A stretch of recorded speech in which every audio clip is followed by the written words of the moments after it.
Tonight's broadcast is about to begin. Thank you for joining us on Cedar Creek Media. This is J.D. Bird. You are listening to Mabank Sports here on Cedar Creek Media. It's showtime!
There we go. All right. There it is. I got it. JD, we're still learning on the run. Well, dadgummit, folks.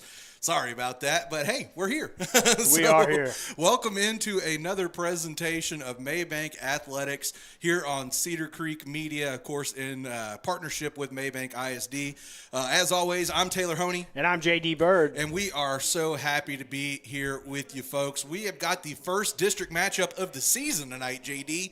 It is the newly made 4A Longview Pine Tree Pirates. They have been a 5A team for the last few years. They have dropped down into the 4A ranks. And JD, we're going to get to see them for the first time in not only our careers, but in Mabank's career as well. So Mabank's never faced the Pirates either. So it's going to be an interesting night tonight. The Pirates have, since dropping down to 4A, they have been a force, JD. They are currently ranked number 10 in 4A, according to Dave Campbell's Texas Football, one of 3 opponents in your district that are ranked within the top 10 of 4A teams in the state: Kilgore, Chapel Hill, and these Pine Tree Pirates. So got a couple of fun changes in store for you here tonight. Coach Hudson and crew have a few tricks up their sleeve, we'll say. But, you know, JD, I don't really know if there's anybody else better at explaining what's going on with the Mabank Panthers rather than the man himself, Coach Hudson. Yes, so, sir. Tell you what, before this game kicks off, let's go ahead and send it to Coach Hudson for our weekly edition of Hanging with Hudson right here on Cedar Creek Media. I've got to get it going. There we go.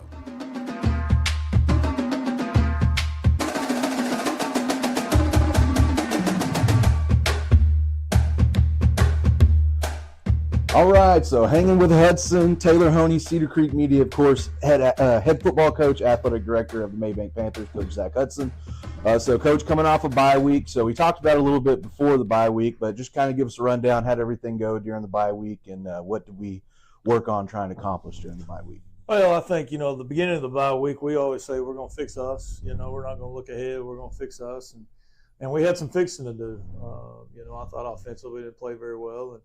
And we shuffled around some people. Not when I say shuffle, we didn't. It's not something they're not used to or hadn't played before. But just trying to find the right combination that gives us the best chance of winning. So, we did that and got them a lot of reps and things of that nature. But you get banged up in 4 or 5 weeks, and so it was good. Like on Wednesday, like we practiced Monday, Tuesday, took Wednesday and just watched film. And really went through film and really dissected it, so that was good for us. And I thought they got a lot out of that. So, and then Thursday, and then we give them Friday off. So, they were able to go to a bunch of games of district opponents and things of that nature. So, it was good for them. I really think it was good for them. Yes, sir. Yes, sir. So, this week we've got a new opponent, one that we hadn't faced before, we hadn't seen before, in the Longview Pine Tree Pirates. So, I was actually able to dig up a little bit of film of my own. I had a little extra time, so I tried to dig up a little bit of film of my own. So they've got a big running back, and that number 24. I don't remember everybody's names. I'm sure you don't have everybody's name memorized either. But they got a big running back in number 24, and they've got kind of a different quarterback than what we've seen the last few weeks. I've seen some really mobile, run-first type quarterbacks over the last few weeks. Now you've got a guy that, yeah, he's mobile, but he can really sling the ball. So what's kind of the defensive mentality? What are we looking at here with Pine Tree? Well, they're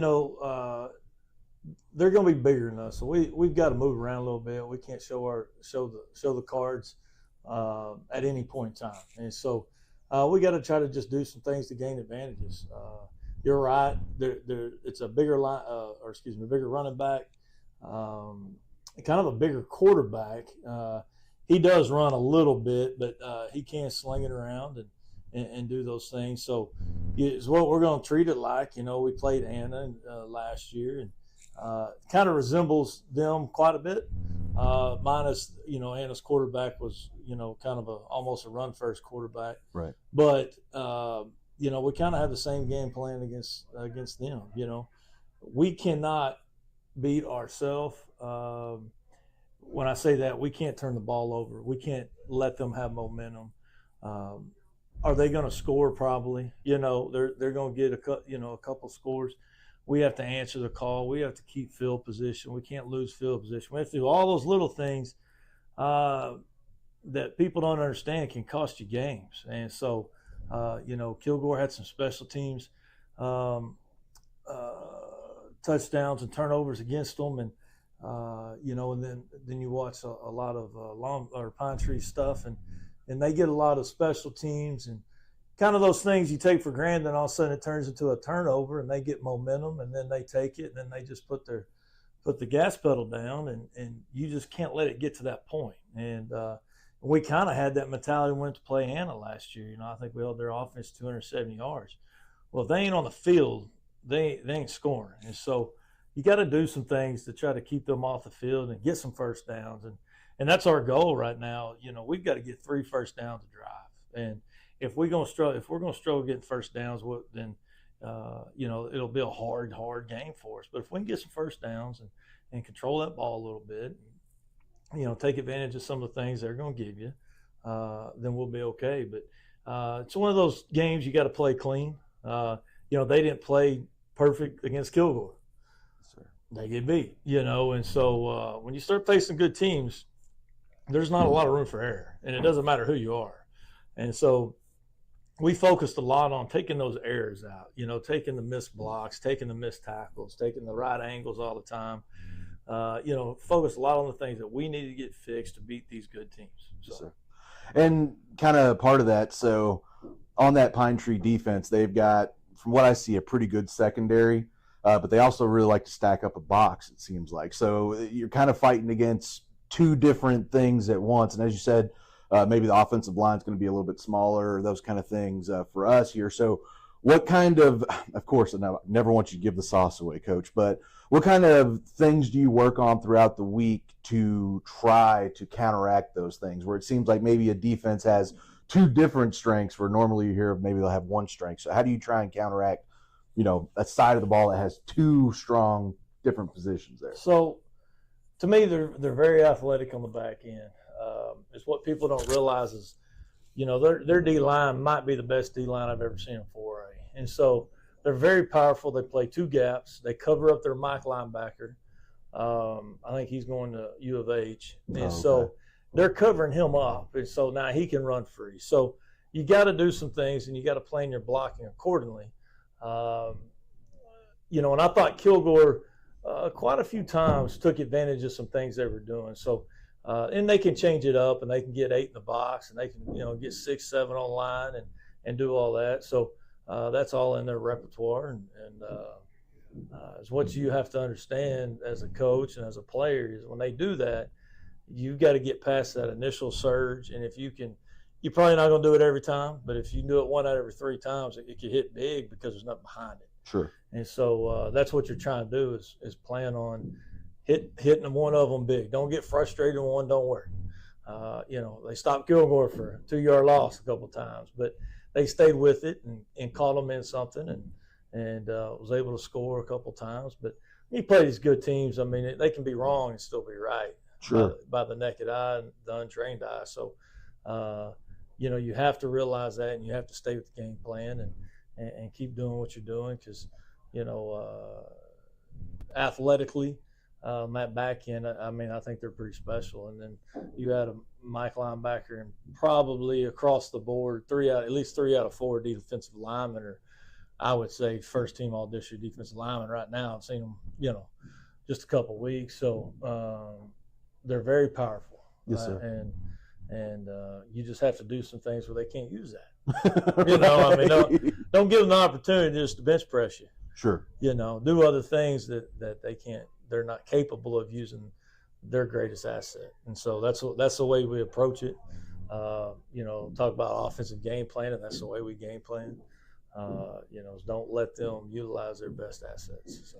Yes, sir. And so, piggybacking off something you said, so again, as somebody who's a layman, I've worked on the media side, but I've never coached a day in my life. As a coach, how do you find that fine line of sticking with what your game plan is, even if it's maybe not working at the moment, to where you've got to say, okay, we've got to change. We've got to start doing something totally different. How do you find that point? Well, you're never going to change and do something totally different. Now, defensively, you can. Sure. But offensively, you are what you are. And, you've been working on something since 2 days. You can't go change the offense at halftime. Now, you can run different sets of plays, and you can try to block it a little different, things of that nature. But at the end of the day, you are who you are, and that's what you've been working on. And you got to try to get the job done. But,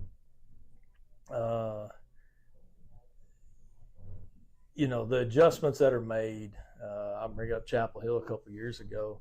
We had a great game plan defensively going in. We were very, very comfortable, very confident in the game plan. And they would not call a block in the back on our outside linebackers. And we had it set up to where the receiver couldn't block us unless he blocked us in the back. Well, when that happens, now you have to go change. And so offensively, you look at it and say, okay, they keep stuffing this play and stuffing this play. Well, you got to go back to it just to see if they just made a great play, because that's going to happen. And then if you keep struggling with it, you ask the kids and you adjust to that. But, I would say most offenses like ours kind of got a set of plays, and you got this set over here, you got this set over here, and most of the time, 2 out of 3 of those sets you take with you on Friday night and work on it all week. I'm not saying that 4th set never comes in handy and you don't do it every once in a while. But it's excuse me, but just talking adjustments and things like that. If you're going to work on something for a while and do all that stuff, then that's who you are. And you might change the plays, and we've changed the way it's blocked and things of that nature. But you kind of know what they're going to give you. They know what we're going to give them. And so you got to do some things to take advantage of that, where they can't trick you into something else. Yes, sir. Staying locked in there. Yeah, okay, yeah. Absolutely.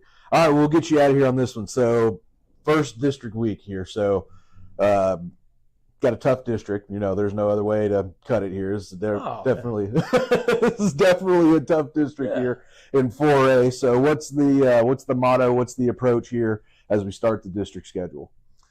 You can look at it and you can say, there's 3 teams you got to beat to get in. Who those 3 teams are, I think it could switch off. I'm not quite sure who that is. I went and saw Henderson and Palestine play. They're still great football teams. It's just, I think everybody's good. And so when you look at it, what you have to do is go into every game, and if you can't pull it off at the end, give yourself a chance to win at the end. If you can't pull it off, get better. If you can do that, I think you can withstand a lot of things. If you turn it on film and are still making the same mistakes, then you're going to struggle. And so, we've got to turn it on film. I've told the kids, good Lord don't judge us on a scoreboard, but he judges on our effort and, how in our time and things of that nature. So if that's what the case is, and we have to make our case that we're still a good football team and we're going to do things right and not do stuff we do. And so, I hope that translates to the game. And, I hope our kids can go battle out there and, no matter what, you got a chance to win in the fourth quarter. Yes, and I think we can do that. I think we can stop them enough. I think we can score enough where we can have a chance in the fourth quarter to go win a football game. And then we'll see, which team's tougher and which team can stick with the game plan long enough. Most coaches get in their own way, So, and that's what we do. We try to cause confusion on the other team, try to cause their coach to get in his own way. I've never coached against these guys. I'll tell you this, I'm impressed with some of the way their kids play. And when I say that, I'm talking technique and things of that nature. So I'm sure they have a very good coaching staff, and so it'll be interesting. If that coach walked in right now, I'd recognize him. I've seen him at one meeting. Sure. We just never around them at all, and so that's the interesting part. But I think our kids, it's a little bit more fun. You're not same old people all the time. So, but they're definitely good. Yes, they're sir. definitely good, and they deserve that. They really have. They've done a good job. But our job is to win a football game, not worry about them. So that's what we're going to do. Yes, sir. Well, Coach, to steal a line that's been said many times, it's always whenever we talk to you, it's not just a conversation, it's an education. So I always appreciate you hanging out with us, breaking down the X's and O's for us, getting us ready every week with Hanging with Hudson. So, all right, well, we'll talk to you next week, Coach. Thank you.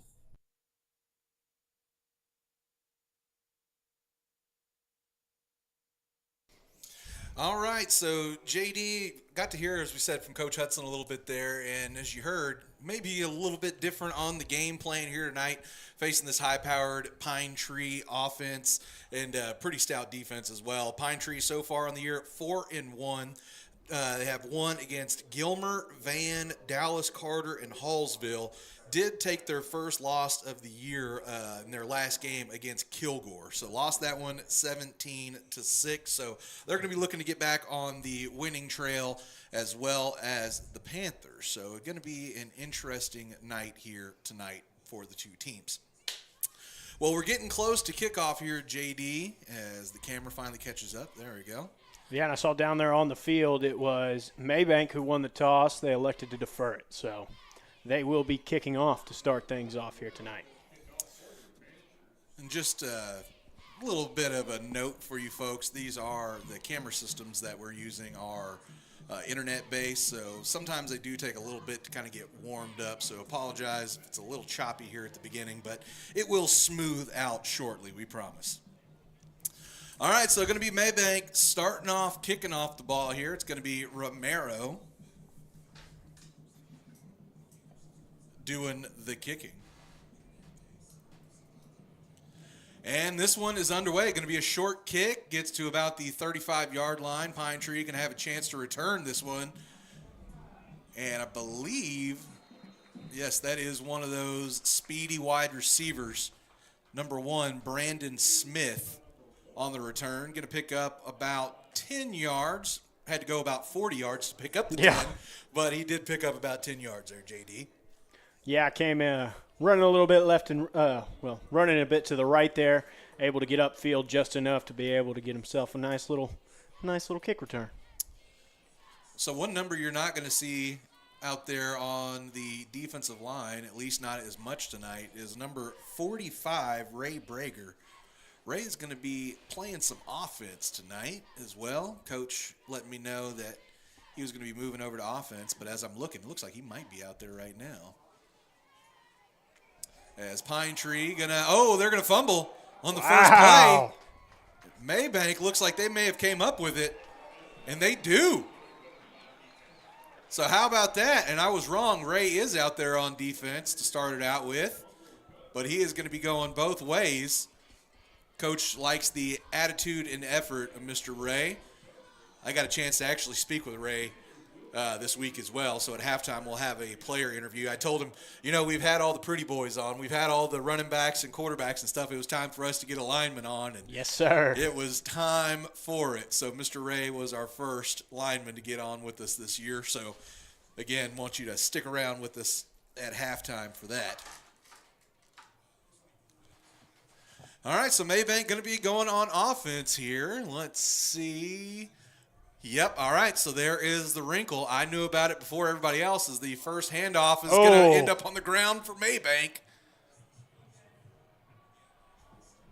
And it looks like Pine Tree going to come up with it. So just playing a little bit of flip-flop of possessions here early. Yeah, it didn't work out well there for the Panthers. We have got dueling fumbles on the first play for either one. But as you saw, Penland ran up, got under center. It's going to be something we see more here tonight.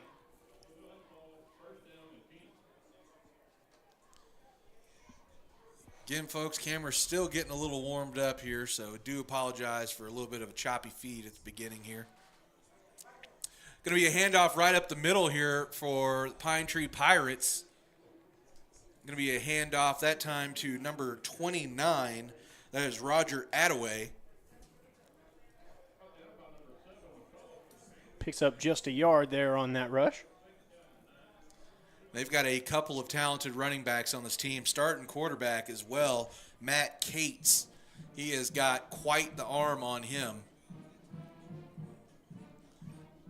Mobile as well, but really more dangerous as a passer than a runner.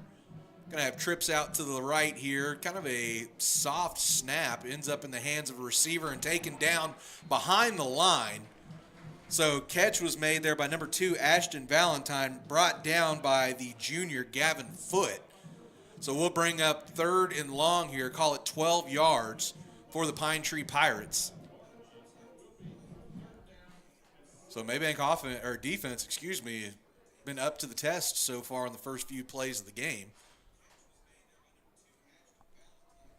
Oh yeah, turn myself down. There we go. Sorry. All right, so this is again going to be Cates, again going to be in the shotgun. Snap, kind of a floater, kind of throws off the timing. He's going to rip one down the middle, has a receiver. Oh. And he is going to be gone. So as we said, speedy wide receivers there, ends up as a 55-yard touchdown there for number 10, Jordan Taylor. And that will be the first score of the ball game here. Pine Tree will take an early 6-0 lead, under 2 minutes gone in the ball game. Coach Hudson is not happy. Didn't really get a chance to get to my notes. The volleyball game ran a little bit late, so we were a little bit late getting to the football here, as that is number 26, Julian Ibarra, ready to set up. Kick is up and good. So 7-0 Pine Tree here in the early going. But yes, I did have both of those wide receivers written down here, number 10 and number 1. So Brandon Smith and Jordan Taylor, 1 and 10 respectively. They are very, very speedy receivers. They've got good hands. You saw right there. They catch with their hands, not with the body, and that can be a big difference, in a receiver. If they're trying to bring the ball into their body, sometimes you can get it knocked loose just by a little bit of contact. But if they're catching with their hands, that definitely makes it a little bit harder. So they've also got as I said, a really big running back as well. Number 24, his name is Lamarion Hunter. He's kind of a cross, in my opinion, between Marion Barber and Marshawn Lynch. So it's kind of that running back. As we saw, getting the start tonight was number 29, Roger Attaway. He's kind of more of their breakaway guy, the speedy guy. So a lot of different ways this Pine Tree offense can hurt you. So you've got to limit big plays like that.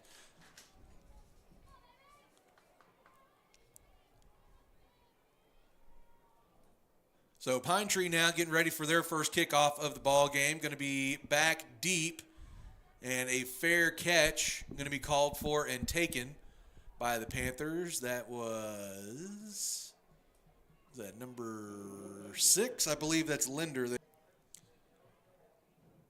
And it was.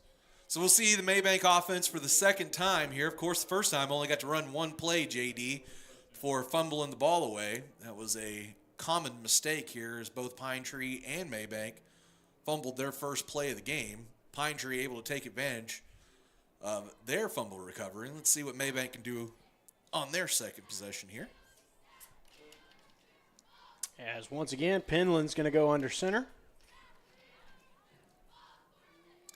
Going to be a handoff right up the middle. I believe that is Wilkinson getting the carry. And it was. So Cam Wilkinson gets the first carry of the ball game. Wheeler Ramford going to come in and take over Cam's spot.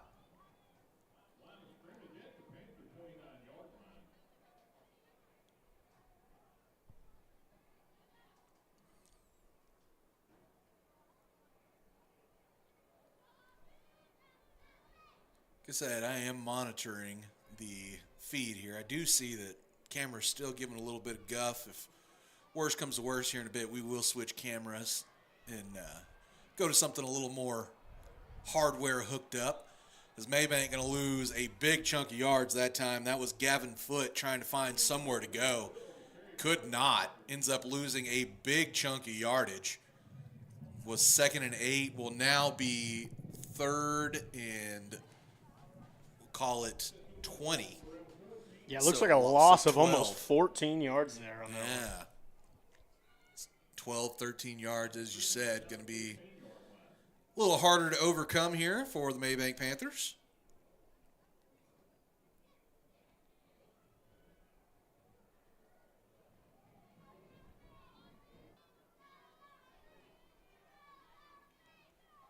So Penland going to take the snap, actually going to run into one of his backs there and immediately be taken down. That is number 8, Keeson Bowie, on the, I guess you would call that a sack. So will be another loss of another 5 yards, and we'll bring up 4th and 25 now for the Panthers. Going to be Rev Neighbors into punt. First punt we'll see from Mr. Neighbors. He has definitely got the foot to be able to send it back.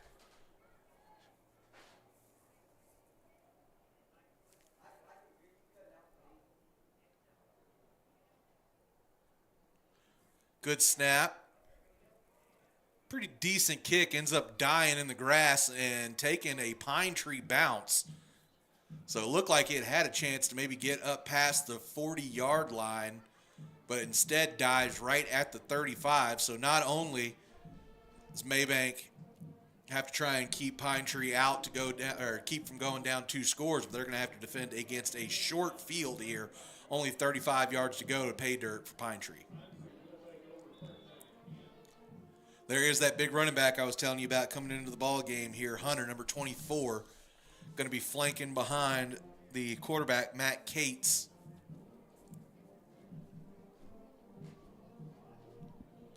Cates under center, hands off. Hunter trying to find somewhere to go, keeps the legs churning, makes around the corner, man. and he has got nobody in front of him. So that is that tough running I was telling you about there, JD, and that is going to be a 35-yard quick strike score for Pine Tree for the senior, again, number 24, Lamarian Hunter. So definitely not how you wanted this game to start for your Panthers. And they are going to have to start. They're going to have to come back down 2 scores already. Less than 5 minutes to go here, or less than 5 minutes gone. Excuse me.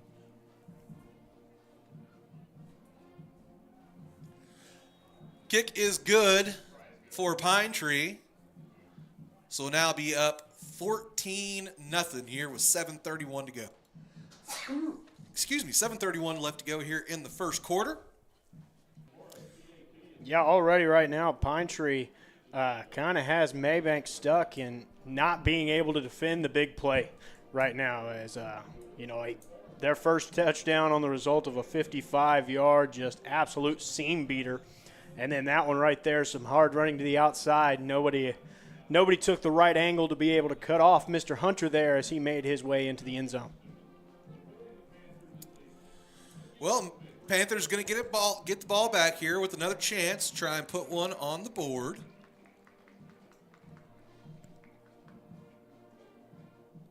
JD, unfortunately, it looks like we may have to switch over to our webcam here shortly if our huddle cam doesn't want to straighten out for us. Again, apologies, folks. I know it's annoying as you're trying to watch the game.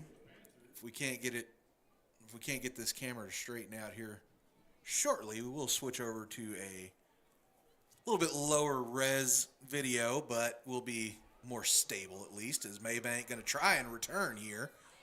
Believe that was Linder again getting the ball. It was, and he kind of dances his way up a little bit. Gets to about the, I would say 15. No, they're going to say the 12, so only up to the 12-yard line. So maybe should have gone with the fair catch. They're actually going to give him the 13 here, JD. I was about to say, not to want to be the guy that always disagrees with you, but it did look like 13 from my view.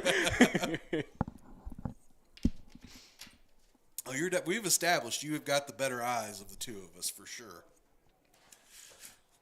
I just blame it on being an old fogey, 10 years older. Talk to me in 10 years, Sonny.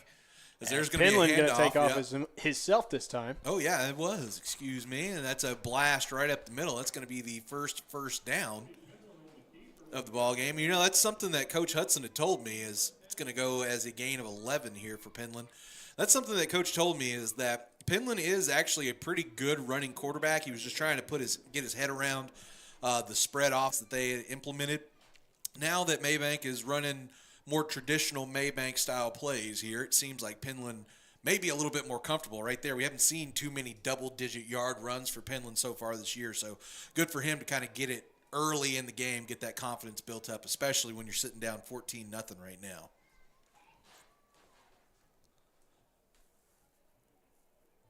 Break the huddle.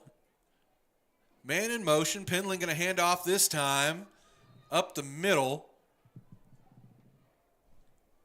Going to be Cam Wilkinson. I was just about to say Wilkinson as the PA man confirms it for me. Going to go forward for a gain of 3 yards on the play.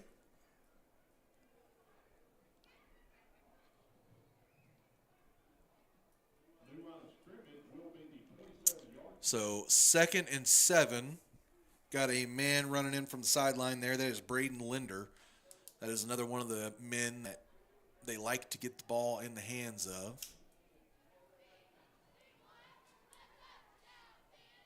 Handoff. That time going to be stacked up right. They're actually going to say behind the line. So be a loss of a yard here for the Panthers. I believe that was Ranford. Yeah, it was Wheeler Ranford on the play, so he's going to lose a yard.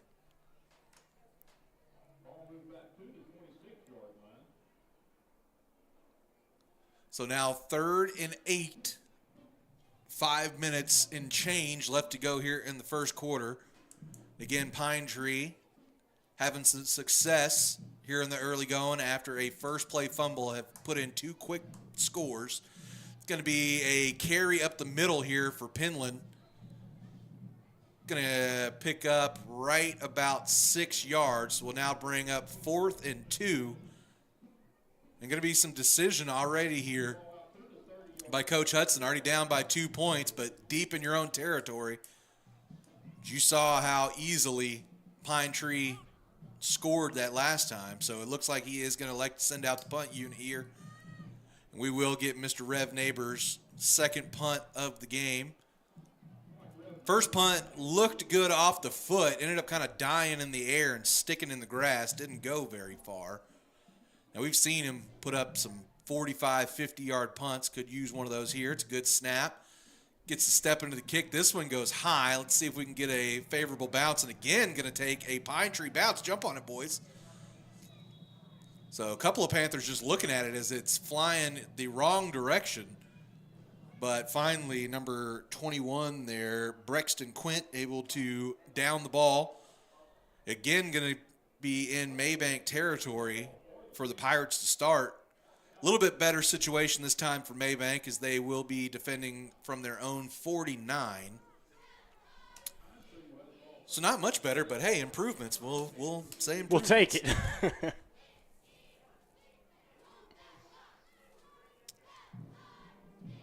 So Pine Tree coming to the line. Kate's going to be under center here. Snap and play action. He's looking, going to float one down deep. Too high and a little outside there, looking for Brandon Smith. but not quite able to make the connection there. It looked like that was number 4, Wayne Langford, back in good coverage as well for the Panthers. We'll bring up now 2nd and 10. Again, Pine Tree already inside Mabank territory on the Mabank 49-yard line.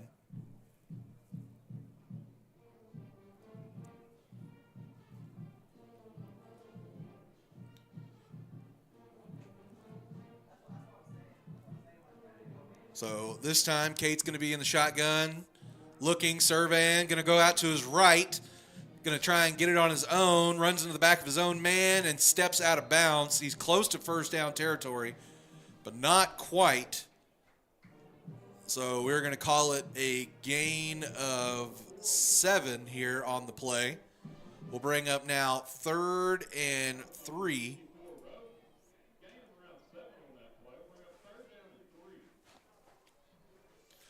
Confirmed by the PA booth.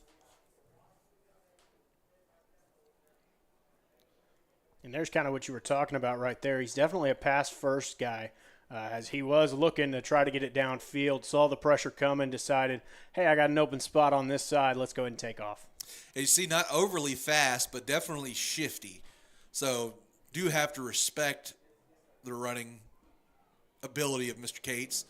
So it looks like there is a... Okay, so timeout. There was some hands thrown up on the side. I was thinking maybe somebody caught a cramp already, but no. Just going to be a regular timeout. So, JD, as we said, it's not exactly the ideal start here for your Mabank Panthers. Going down 14 to nothing, 4 minutes to go here in the first quarter. But we have seen some good things here. It's the big play that's gotten Mabank so far. We haven't seen too much of the grind it out. We've seen, a few decent gains here for Pine Tree, but it seems it's either touchdown or, no gain is seemingly the overwhelming majority of plays here. So you're playing well, just got to kind of close the door a little bit and shut it a little bit faster. Just a little bit quicker. They got, like you said, got beat with the big plays a couple of times, allowing Mr. Hunter to kind of run through the contact and keep on going down the sidelines. Pursuit angles are indeed an important thing when you play football. And if you don't take the right one, you're not going to be able to catch him. He was able to capitalize on that. Here's a good play by the defense, getting in the backfield. Yeah, and that started off with the Pine Tree center snapping the ball off center. So kind of went to the right of Cates there. He did a good job of corralling it, but on the handoff there to Hunter, just things got discombobulated there for the Pirates, and that will now bring up 4th and long. And it looks like they're going to send out the punting unit. Interesting. I can tell you this, if it was Coach Hudson, we're on that side of the line, 4th down, he'd probably be going for it. But Longview decided to punt here. Sorry. Yeah, I guess if you're Pine Tree right now, though, you are already up 2 scores. You haven't seen as much come out of the Mabank offense yet. Oh, there's a muff. Oh, no. He's able to get on top. Looks like he's on it. Yep. But you haven't seen too much come out of the Mabank offense yet. Looks like you got a little bit of faith in your defense to just go ahead and be able to. And here, great punt right there, putting them down on, I believe, their own 11-yard line. That is exactly where it's going to be, JD. So they have definitely won the special teams battle so far tonight, as the Panthers have been pinned deep. Both times they got the ball that wasn't a fumble. So let's see what they can do here. Penland comes up to the line, gonna keep himself, I believe, right up middle. Pick up a modest gain. Call it a gain of 3 here for Mr. Penland. Bring up 2nd and 7 as the clock continues to roll down here on this first quarter. 2 minutes, 38.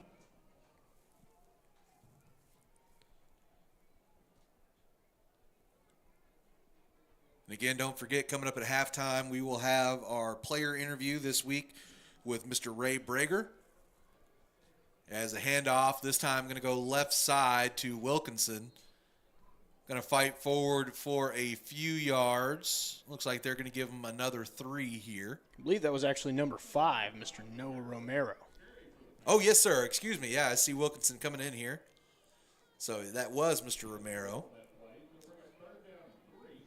Be interesting to see if they start getting the ball in his hands more. Of course, tried to throw him the ball a little bit. Not last week, but the week before against Canton. Now handing the ball off to him here tonight. They actually give him 4 yards on that carry, so we'll bring up 3rd and 3 here. As it's going to be right side. I believe that was again Penland on the carry. He gets real close to first down yardage. It's going to depend on the spot. And just enough. So it's going to be a first down here for the Panthers. I believe only their second, if memory serves right. So second first down of this first quarter. And again, we're seeing Penland find some success running the ball here.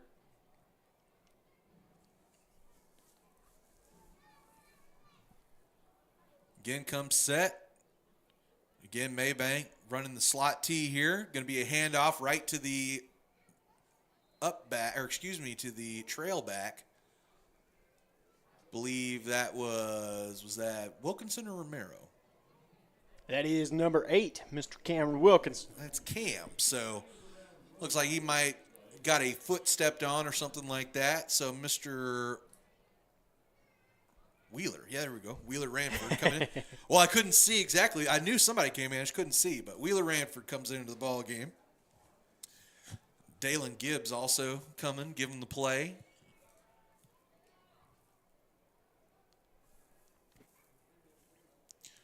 Hand off left side. Oh, no, it even fooled me. Ends up being a loss. Looked like it was going to be going through the left side. Ends up being a blast right up the middle.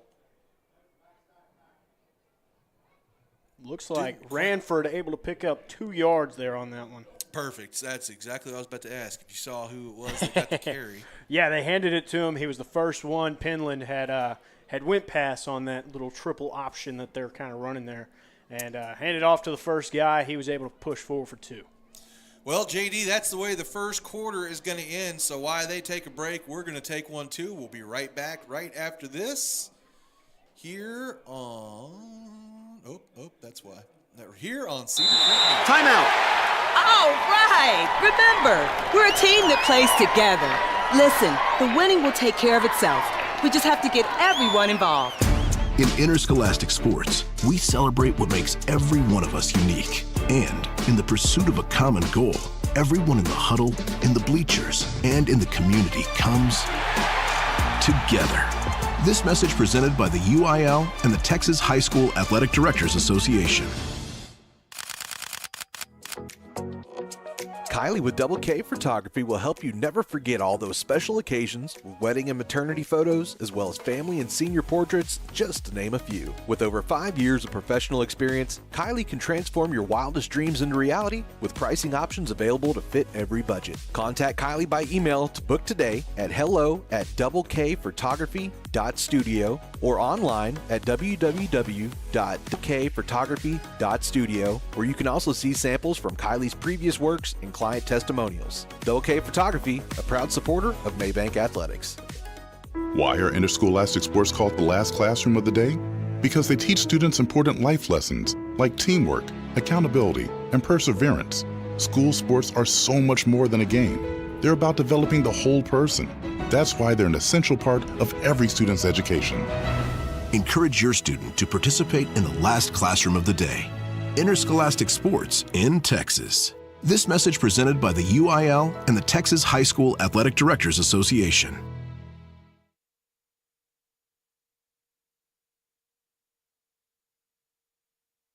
All right, and back to it here. Taylor Honey. And J.D. Bird. Cedar Creek Media. It's Mabank only able to pick up a yard on their third down play, so we have got Neighbors back to punt again. A couple of Pirates get close, but able to get the punt off. It touches, but he's able to corral it. And good job there by number 88, Carson Pickens. able to corral the ball carrier there. That was number 2, Ashton Valentine. So we'll bring 1st and 10 here for the Pine Tree Pirates, who are enjoying a comfortable first quarter here, 14-0.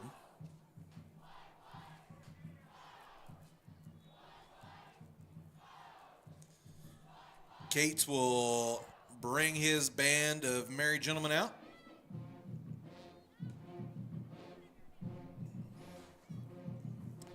Going to be under center here. Going to have Hunter in the backfield.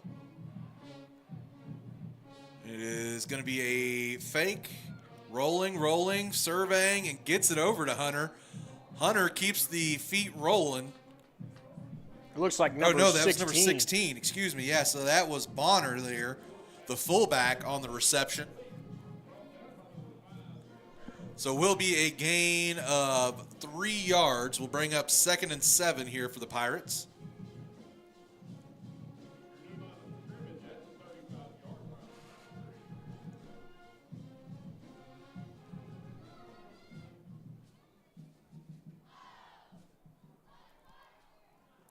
Pine Tree getting up to the line, set here. Cates waiting on the shotgun snap. It's a low one, and he's barely able to get it up off the ground. Going to have to run for his life, going left side and smack down there. Great play by Gavin Foote, rolling all the way from left to right to bring down Matt Cates. We'll bring up a 3rd down and manageable now for the Pirates. 3rd and 2, we'll call it. Yeah, good job by Cates right there, turning a disaster into somewhat of a gain there for him. I don't like it. I don't like it. So interesting as well, Cates is the man who goes to the sideline and brings the play in for the Pirates. Just noticing that. Going to have Hunter and Bonner flanking behind him in the eye. Going to be a handoff here to Hunter. He's going to just go right up the middle, fighting through tacklers. We do have some laundry. Yes, sir. Got some laundry back at about the 35-yard line. From where it was, where the flag was thrown, I'm going to imagine holding on the offense, and right there, official confirmed it. That's exactly it. So was a big play. Will turn into a big loss here for the Pine Tree Pirates. 10 yards from the spot of the foul, so we'll see where the foul occurred. And they're going to place the ball back at the 30-yard line. So they're going to say it happened right at about the original line of scrimmage on that last play. So we'll now be 3rd and 12 here for Pine Tree, and haven't seen them behind the sticks much tonight. So let's see what they pull out. Last time they used a play action and tried to throw one deep down the right side. Looks like they do have a different running back in there this time.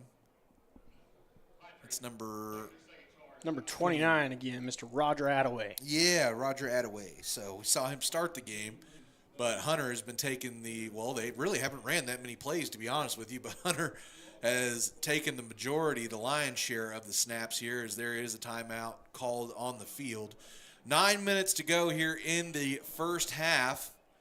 14-0. Pine Tree currently on top. Now let's see if I can do this without blowing everybody's eardrums out let's see here. Mute that. Let's take a little look around, see if we can see some of the scores from around the area. There's some scores that matter to us, at least. So let's see. Wow. Here's something you weren't expecting to see, and I'm going to trust Dave Campbell's here. So apparently Henderson is currently on top of Kilgore, 21-0. Wow. Chapel Hill on top of Palestine, 7-0. Both of those games in the second quarter, by the way. Eustis on top of Mount Vernon, 13-7 in the first quarter, and Malakoff all over Commerce, 23-0 in the first quarter. As Cates drops back, throws one deep. That's hanging in the air. Oh, almost. Was almost picked, and then I thought it was picked again by Romero, but they're going to say it does fall down to the turf. So will be a punting opportunity here for Longview. Or I guess Pine Tree. I shouldn't call them Longview. They're Pine Tree. They're from Longview, but there is regular Longview, and then there's Pine Tree. So.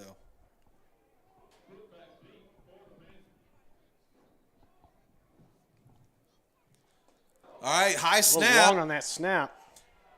Good job by the punter there to be able to get it off, staying composed, and gets it all the way across the 50-yard line. So Julian Ibarra, the punter there for Pine Tree, really just a fantastic job of staying concentrated there and getting it figured out. So they're going to say it went right at about the 50-yard line there, JD. Yeah, so right here for Mabank, other than the fumble at the beginning of it, this will be the best field position that they've had off of special teams.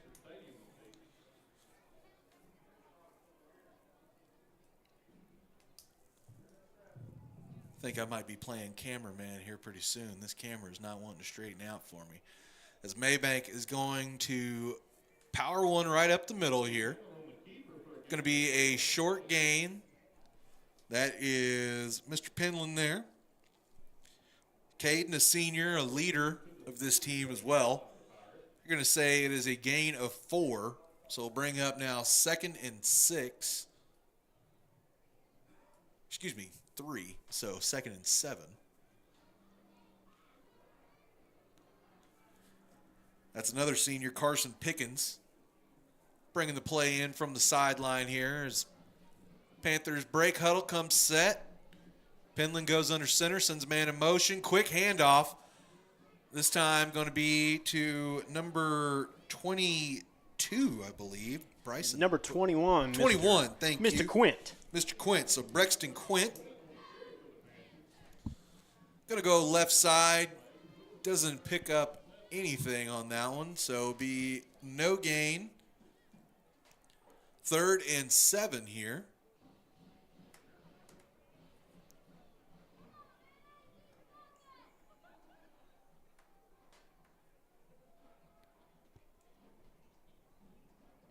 Dalen Gibbs comes in from the sideline into the huddle, giving the play. Panthers getting ready to break huddle. There they go. There they broke it. And timeout going to be called by the Panthers. So I think Coach Hudson was going to wait and see how Pine Tree lined up on defense there and then make his decision if he was going to stick with the play or go something different. He decides to go something different. Still had all 3 of his timeouts to play with only 7 minutes to go here in the second quarter. So playing a little checkers on the chessboard, if you know what I mean. So Mabank's done a good job here after giving away the quick points to the Pine Tree Pirates, scoring on back-to-back plays.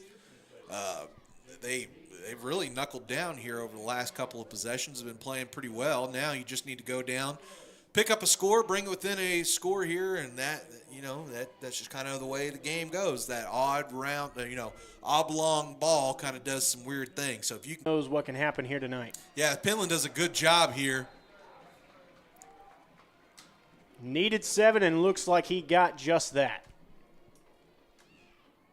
That's exactly. All right, looks like our systems wanted to refresh here. So if we lost y'all, came right back, we do apologize. But hoping maybe that'll make this camera work a little better.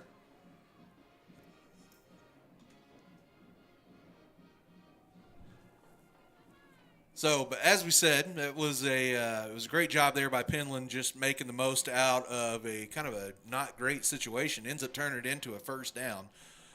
So this is going to be the best field position the Panthers have had so far tonight. 1st and 10 on the Pine Tree 40. Penland quickly under center, going to hand off to Wilkinson. Wilkinson trying to find some space, has nowhere to go. Looks like they may be generous and give him a half yard.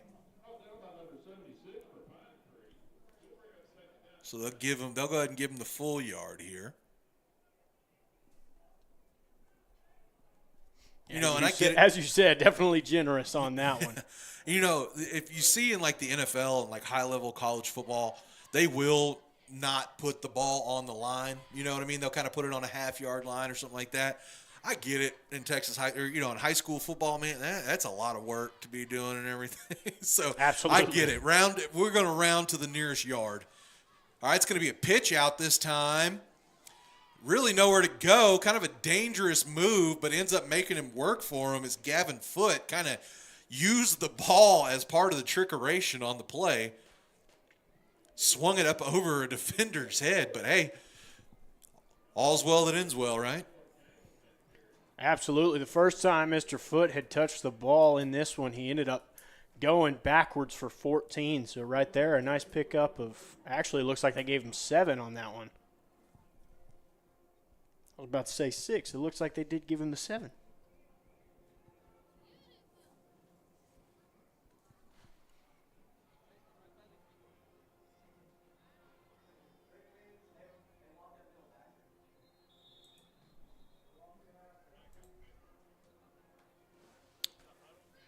So a few more here.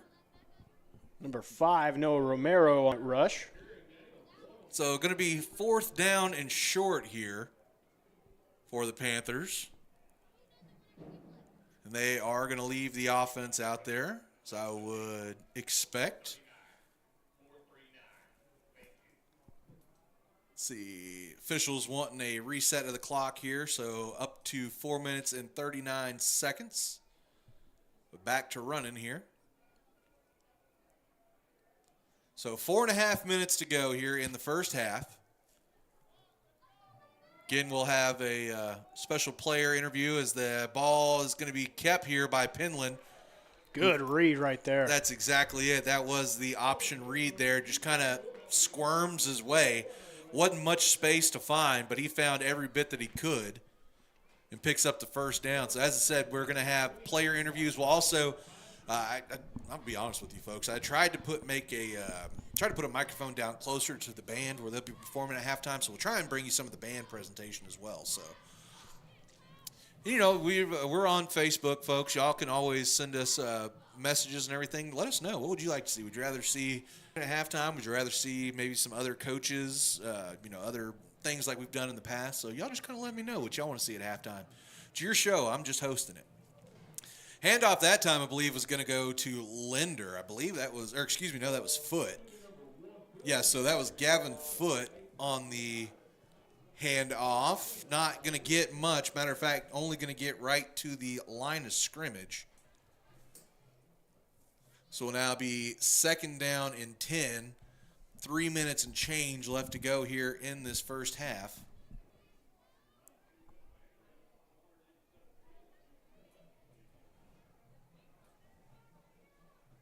Of course, Mabank did defer to start the game, so they will get the second half kickoff. So right here, if you're able to chew up a lot of this clock, go down, put it in the end zone, set yourself up nicely to come back from half and maybe tie this game up.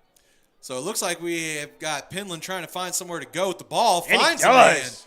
right at about the 20-yard line. I believe that was Gibbs. It was able to get the reception. So it'll be a 9-yard pickup and bring the Panthers close to a first down. Be 3rd down and 1. First trip into the red zone today as well. First pass there thrown from Penland. Doing a good job tonight as opposed to other nights. Starting off on the right foot with the completion.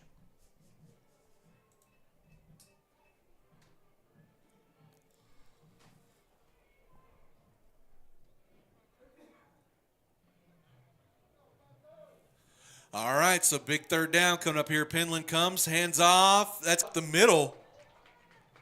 Going to make it all the way down to the 15-yard line. So a gain of 5 yards and a first down here as the Mabank offense showing the most signs of life they've had tonight.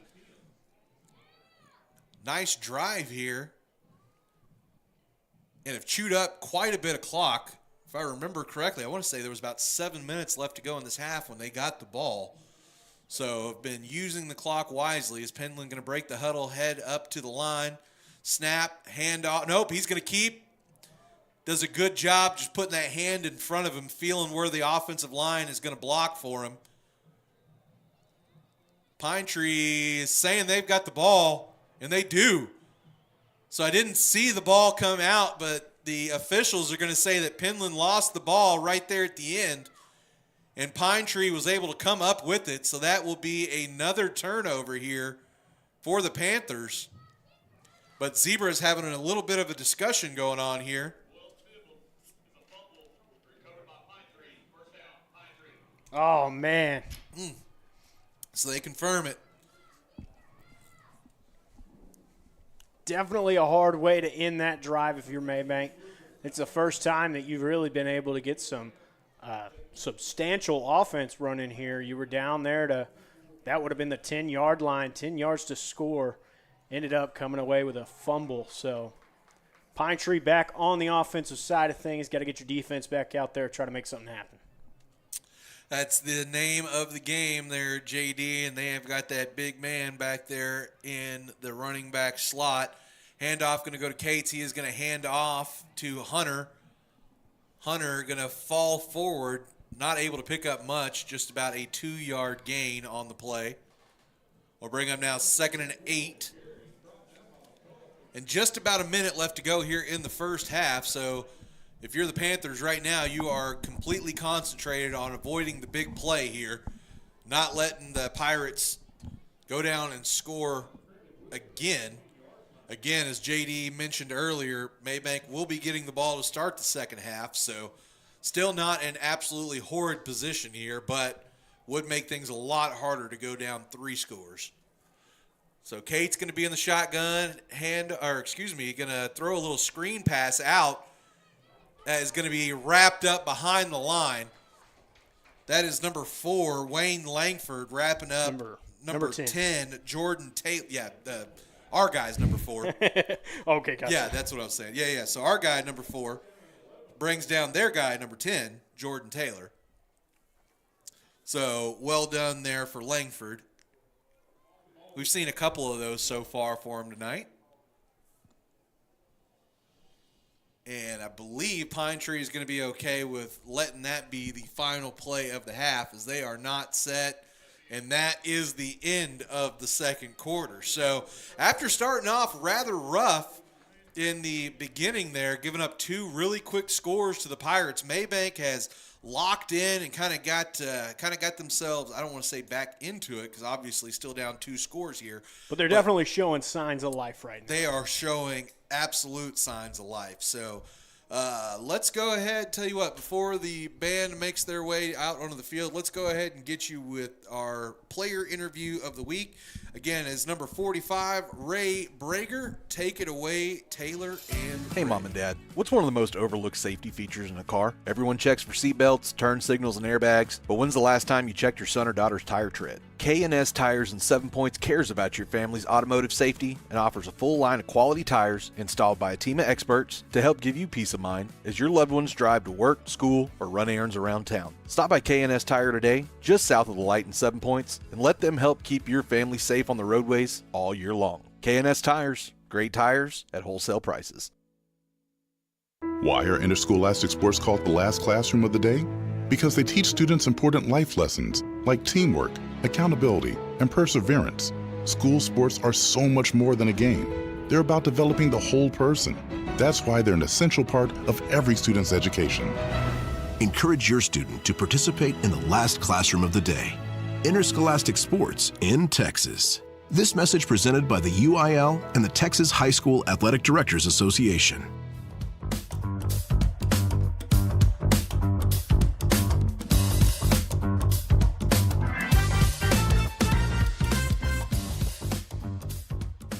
All right, Ray. So I told Coach that I'd been talking to all the pretty boys, all the guys out there at the skill positions, and it was time to get a lineman in here, and you are the first lineman being interviewed for Cedar Creek Media to go in the game. So, Ray, welcome to the interview zone, I guess we could say. So, tell everybody who you are, Bubba. I'm Ray. I just started playing offensive lineman again. I'm from Mabank, Texas. I love playing video games. And I love eating hibachi.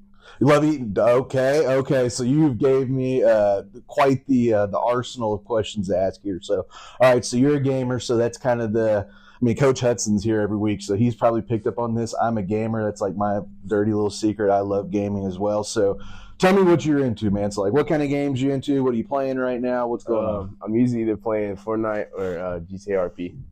GTA RP? Yeah, like roleplay servers and stuff like that. Okay. Oh. So that's like the like modded GTAs. Yeah. Okay. Gotcha. So if you're playing roleplay GTA, are you going around like as a cop or you store clerk? What's your role? I usually run either as a cop or a firefighter.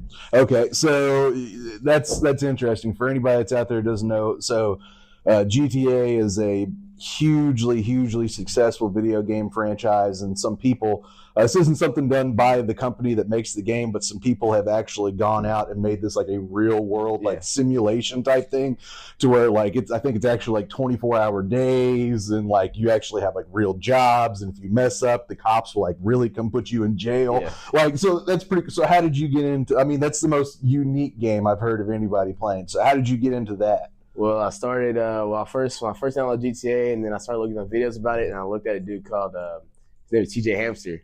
Okay. And I started watching him, and then DOJ and Polecat and all them, and then I just started going from there. Okay, so you caught a few streamers that you liked, and that kind of brought you in there. Okay.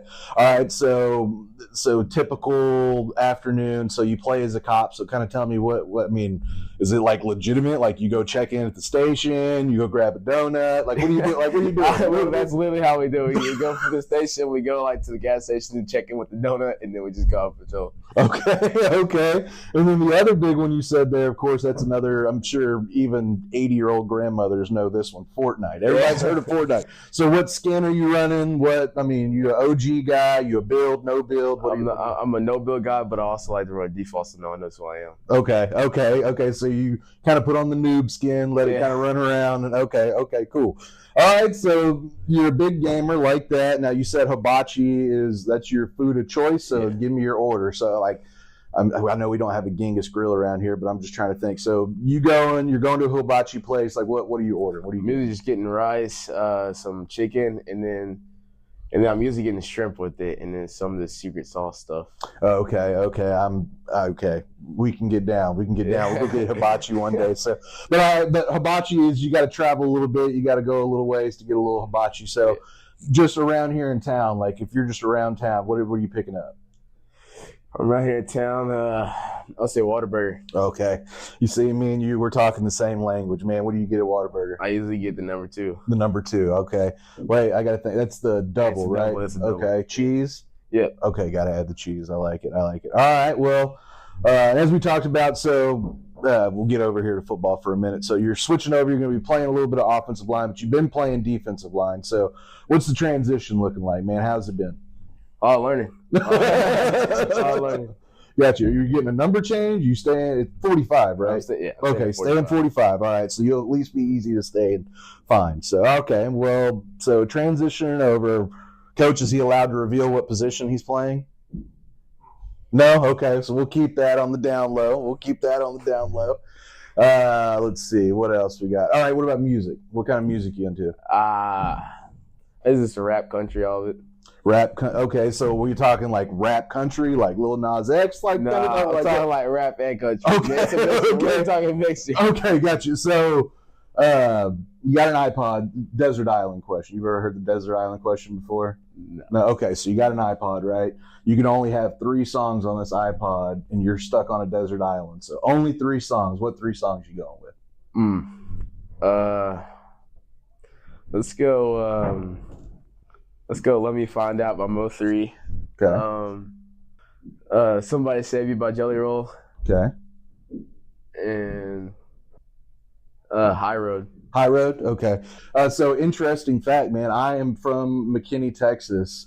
Melvin was Mo3's real name. I didn't know him personally, but like a bunch of the guys on my football team, a bunch of the guys that I know still know to this day, like they're related or friends with it. Like he's from around my area, around my time. He was a little bit younger than me, but even I know who Mo3 is because of that. So it's pretty cool. You're the first person that said Mo3, so takes me back to my hometown. You know what I mean? So I appreciate it, Ray.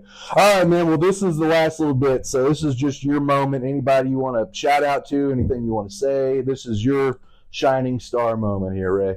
Shout out to my mom and dad for keeping me going. Okay. Is that it? All right. Sounds good. We appreciate you, Bubba. Yep.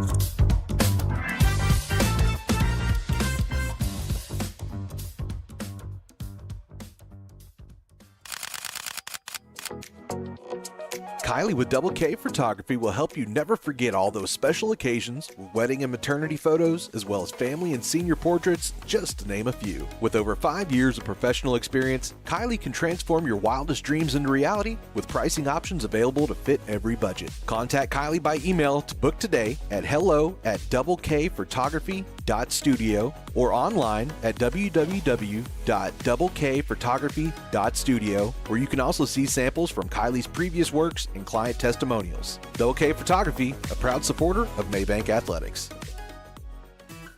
Parks Environmental Services, located on 405 West Mason Street, provides customer service-driven experience that counts. They offer erosion control services such as rock filter dams and retaining walls, soil stabilization services like hydro seeding and sodding, as well as construction services such as land clearing and subdivision maintenance. Call Parks Environmental Services, the erosion control specialist, at 214-693-8056. And for any forestry mulching needs, call Right-of-Way Land Clearing at the same number. Again, that's 214-693-8056. Parks Environmental Services, putting it down to protect your ground.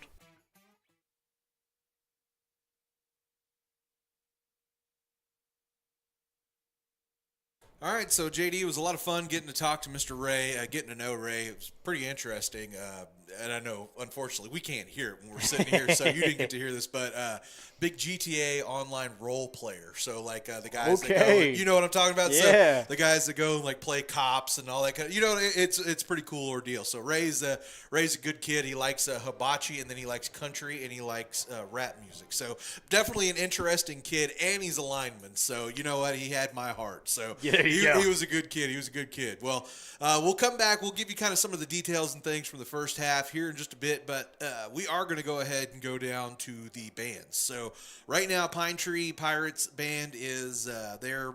I didn't catch the name of the presentation, something about track and field. So they're doing something track and field related. Then the Mabank High School Band will come on right after that. So y'all hang out, enjoy the bands during the halftime, and we'll come back here in just a little bit. Again, set you up with what happened in the first half and get you ready for the second half right after a little band performance.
School Marching Band.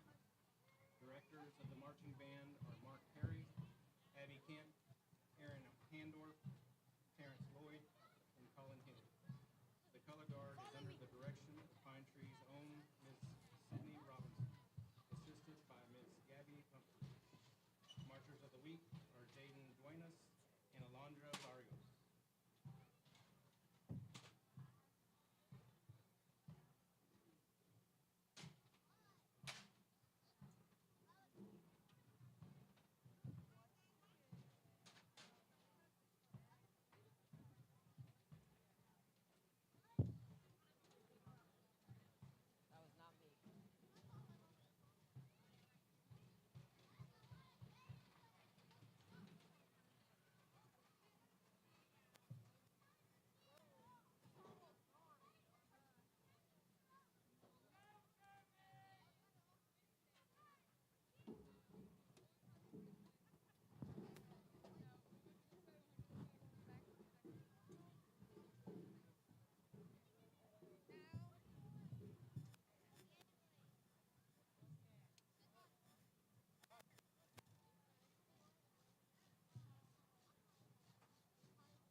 Attention high school sports fans, are you an armchair official? You know, the parent or fan who constantly yells at the referees and loves to let everyone know just how bad you think they are. Well, if you think you could do better, then get in the game and prove it. It's time for you to suit up and make the calls where they actually count.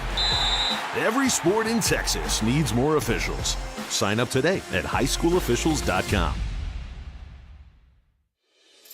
Hey Mom and Dad, what's one of the most overlooked safety features in a car? Everyone checks for seatbelts, turn signals, and airbags, but when's the last time you checked your son or daughter's tire tread? K&S Tires and 7 Points cares about your family's automotive safety and offers a full line of quality tires installed by a team of experts to help give you peace of mind as your loved ones drive to work, school, or run errands around town. Stop by K&S Tire today, just south of the light in 7 Points, and let them help keep your family safe on the roadways all year long. K&S Tires, great tires at wholesale prices. What's the biggest myth about interscholastic performing arts? That you have to be the most talented or experienced to participate. The truth is, anyone can be a part of their school's performing arts. There are countless opportunities for students to participate, from theater, choir, and band to speech and debate. The bottom line, if you want to perform, there's a place for you. This message presented by the NFHS and the UIL.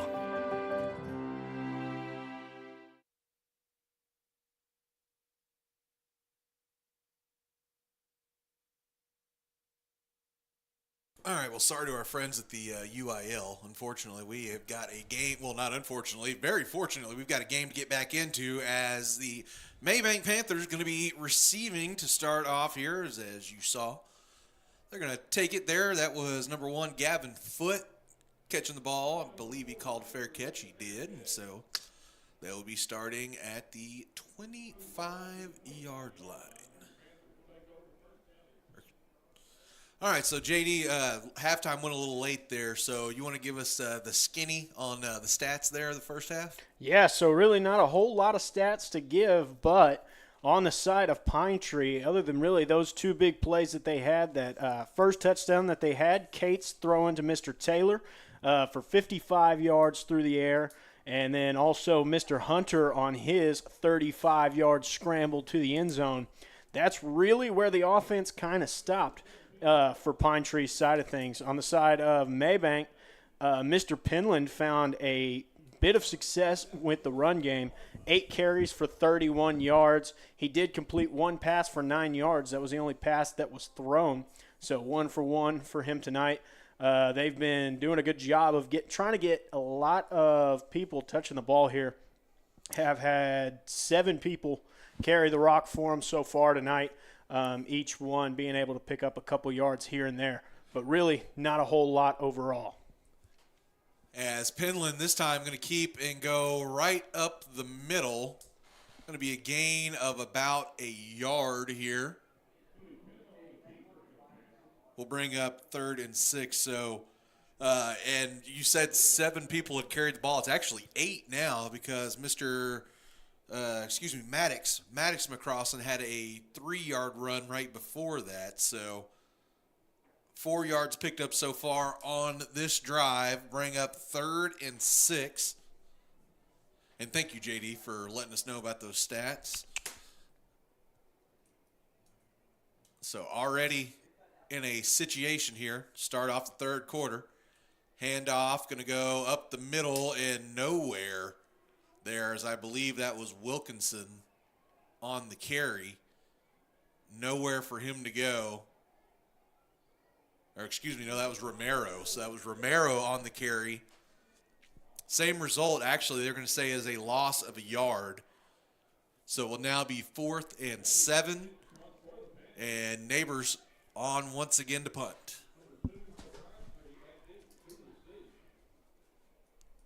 Hadn't hit one as clean as we normally see Mr. Rev hit him tonight. So let's see what he's got lined up with that right foot here. Yeah, usually on his punts, he's got a nice spiral that'll come off the foot. Tonight, it's been a lot of end over end.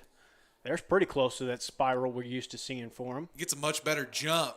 He had to pick the ball up off the turf, but Pine Tree going to get a good return on this one. Breaking through a whole bunch of Panthers was number 2 there, Ashton Valentine. just chewing through green jerseys for a massive punt return there. It's going to be got the ball right at about the 45-yard line, brings the ball all the way to the 26-yard line.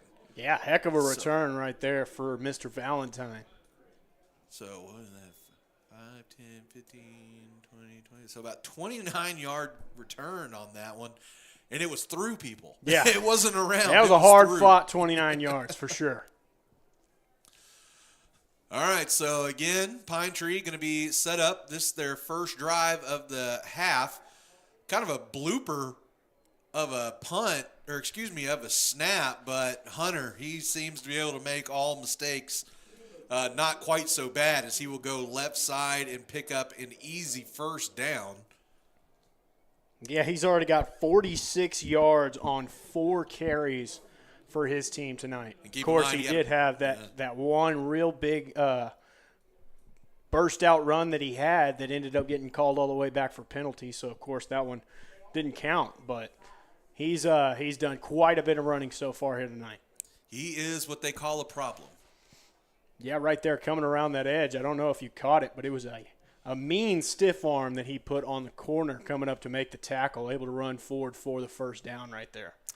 Looks like we've got our first time out of the half, as Coach Hudson doesn't like what he sees there defensively.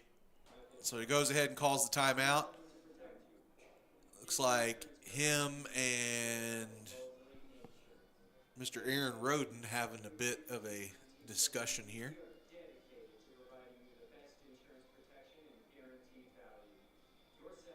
As the Pirates have once again gotten themselves in to the red zone. Looking to try to extend their lead even more here in this second half. And like you said, I mean, this is not the first time we've seen them in the red zone, but they did not score the last time. Both of their scores coming from, big chunk plays, 55 and 35 yards, if memory serves. So yes, sir. Interesting situation here, and you can build a little momentum here if you're able to hold this team out, especially with 1st and 10 on the 15-yard line. Looks like possibly something going on with the chain crew over there on the opposite side of the field, holding things up here for a second. Now, it looks like maybe they had a bend or a kink or something like that. They're getting it all straightened up here. As it looks like they do, so there's the whistle. Action to resume. All right, so Kate's going to go under center here.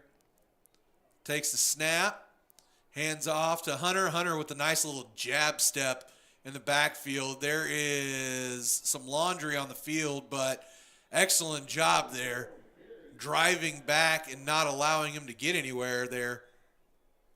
Can't quite see it. It's the man that's hustling off. That is number 50 there, Caden Polk. So good, tough, stick-up job there.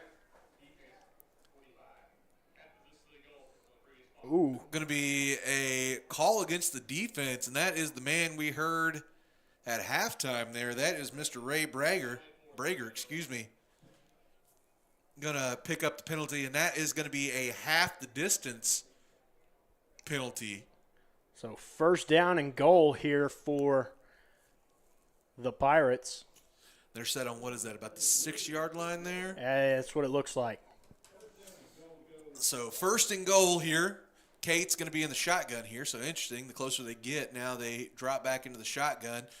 Have not had a real good shotgun snap all night, but it doesn't matter whenever you're handing the ball off to Hunter as he sprints around left side for a untouched touchdown there. So I was going to make a point about the snap not being good. Again, they've had some issues with kind of just up in the air wobble or kind of floating snaps, but whenever you've got somebody like Lamarian Hunter to hand the ball off to, he can make up that ground really quickly. As we've again got number 26 Ibarra on for the extra point. Kick is up, and it is good. So now a 3-score deficit for your Mabank Panthers. 21-0, Pine Tree on top. Let's go ahead and take a look at some of the other scores from around the area, see what we've got going on here. Let me hit the update. Henderson's still on top of Kilgore, 21-0. That may be the biggest surprise of Friday night so far, anywhere around.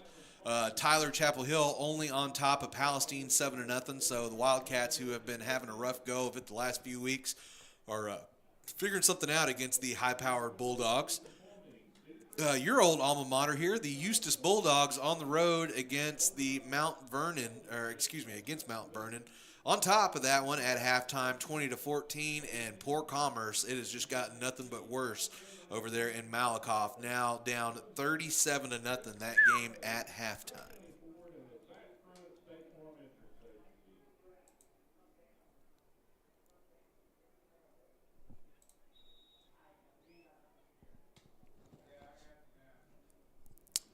So here come the Pirates, getting ready to kick it off again. Give you a little stat update on Mr. Hunter. After that run, 5 carries for 52 yards and 2 touchdowns. So averaging a little over 10 yards a carry, as well as picking up 2 touchdowns for him. It's going to make it into the end zone this time, and that is a massive mistake there by the return man. Has the ball in the end zone, could have gone down to a knee, and brought the ball out to the 25-yard line. Instead, elects to bring it out after spending some time deciding about it. Will now only get to about the 15-yard line. So going to be a loss, technical loss of 10 yards on the play here. So that is a pretty smart ball player right there in Braden Linder. That time, maybe not the smartest choice of the night. I would agree with that statement. Got almost 100 people watching live right now. I want to say hi to the audience at home, as there's going to be a handoff here for the Panthers right up the middle. Believe that was Wilkinson getting the touch. Falls forward for a few yards. At least keep you ahead of the chains here. I actually believe that was Mr. Ranford. Yes. With the green jerseys against the green field, if I don't see them run in on the from the sideline, I'm not positive. That's what you got me here for. Taylor. Yeah. Hey, if my mother's out there watching right now, if you want to know what I want for Christmas, it's LASIK. There you go. Actually want to wish her well. She had a surgery last week, still getting over it. So hope you're feeling better. Mom, as there's going to be a fumble here. Good job by Foot just to get on top of it. Not quite sure what happened. If the ball just fell out of Penland's hand, or if it was tapped or something. He was trying to do a little shovel pass backwards, trying to get it to Foot there. Just not enough distance there on that little toss. Yeah, and so Foot was looking to see if he could corral it and make something out of it. Does a good job deciding just to go ahead and fall on top of it, keep disaster from happening. You don't want to give Pine Tree the ball on their own or on your 10. Yeah, unfortunately for Mr. Foot tonight, he's got the ball 4 times. He's got negative 15 yards on the game now, and really no fault of his own, just been in some bad situations. Now Penland's going to look to throw here, has McCrossan, but can't hold on to it. Ball was just a little outside for McCrossan, but really probably should have been able to hold on to that one. It will now bring up 4th and long, 4th and 15 to be exact, for the Panthers. And it again will be Rev Neighbors on to do the punting. Less than 5 minutes gone here in this third quarter. We were talking about how fast those first 2 quarters went. Kind of slowed down here so far in the third. Good snap. Ooh, almost blocked, but good job by Neighbors. Just keeping it in front of him. All in all, ends up with a pretty decent punt. Ends up on about the 38-yard line. Call it the 39-yard line. So unfortunately for Mabank right there, your second 3 and out here in this first half. Yeah, you got to start crawling back here pretty quickly. And it was one thing in the interview that you had with Hudson that was something that he talked about was they're going to have to pick up first downs to be able to keep their defense off the field. I believe they only had 2 first downs that they were able to – no, they did have more after that last long drive that they had. But defense has been on the field here in this second half quite a bit already. So Cates, again, with a little floating snap, almost picked off there, as that was number 1, Gavin Foote, stepping in front of a pass, intended receiver, number 1, Brandon Smith. I believe it was number 1. Still got his shoulders turned to me, can't see. Either way, it is an incompletion. That was number 1. I feel justified now. You know, I'm hardly ever right. So, Cates again going to be in the shotgun here. 2nd and 10, working from inside Mabank territory. Going to roll out to the right, hand back off to the left, a little counter play. Running back has to avoid his own man, but ends up easily with a first down. Person that had the best chance of stopping him there was his own left tackle, number 71, Jacob Gruengard. Whoa, holy cow. JD, number 71, Pine Tree. Grugenard. I'm going to go. Grognard. There we go. Anyway, he was the one who had the best chance to make a tackle, and he's not going to tackle his own man. So, yeah, so a little 14-yard pickup right there from Mr. Attaway. So Cates now going to be under center. Takes a snap, quickly over to the left. Has it complete. That time finding the connection with Brandon Smith, senior wide receiver, number 1. Call it a gain of 7 yards on the play. We'll bring up 2nd and 3 here for the Pirates. Interesting to see him throwing the ball here. Especially with a back like Henry, you would figure they could just, or excuse me, not Henry, Hunter. Just kind of pound it up through the middle. Yeah, and it doesn't even look like he's in the game at the moment. He's standing over there on the sideline. Well, Mabank doesn't start to threaten a little bit here. We don't know if we will see him again. Seems to be their big hitter. So Cates surveys, going to throw towards the back of the end zone. That is caught. Oh, man. Holy cow, what a catch. What a pass and what a catch. I mean, right on the back line. Not much you can do about that. I believe that's number 4, Mr. That's not number 4. No, yeah, 4 is the quarterback. I think that's number 1 there. No, number 2. That was number 2, Ashton Valentine with the reception. And, man, that couldn't have done that any better, JD. Could not have done it any better. No, that was a very, very beautiful spot right there from the quarterback and a great catch right there from Mr. Valentine. So another extra point coming up here for the Pirates. Left-footed kick is up and good. So it is now drawn out to a 4-score lead for the Pirates. Are they saying he missed it?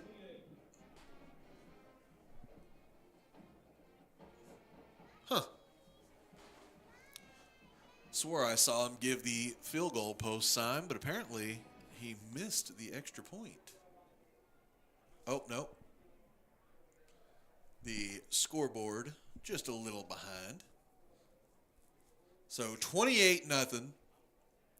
5 minutes, 23 seconds to go here in the third quarter. And at least according to what he told us during hanging with Hudson, this one has gotten a little off the rails of the plan here, JD. I would say for sure that is a well-informed conclusion right there.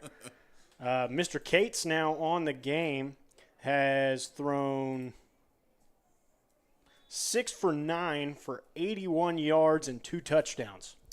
Yeah, so not a whole lot of yards, but a whole lot of efficiency. Absolutely.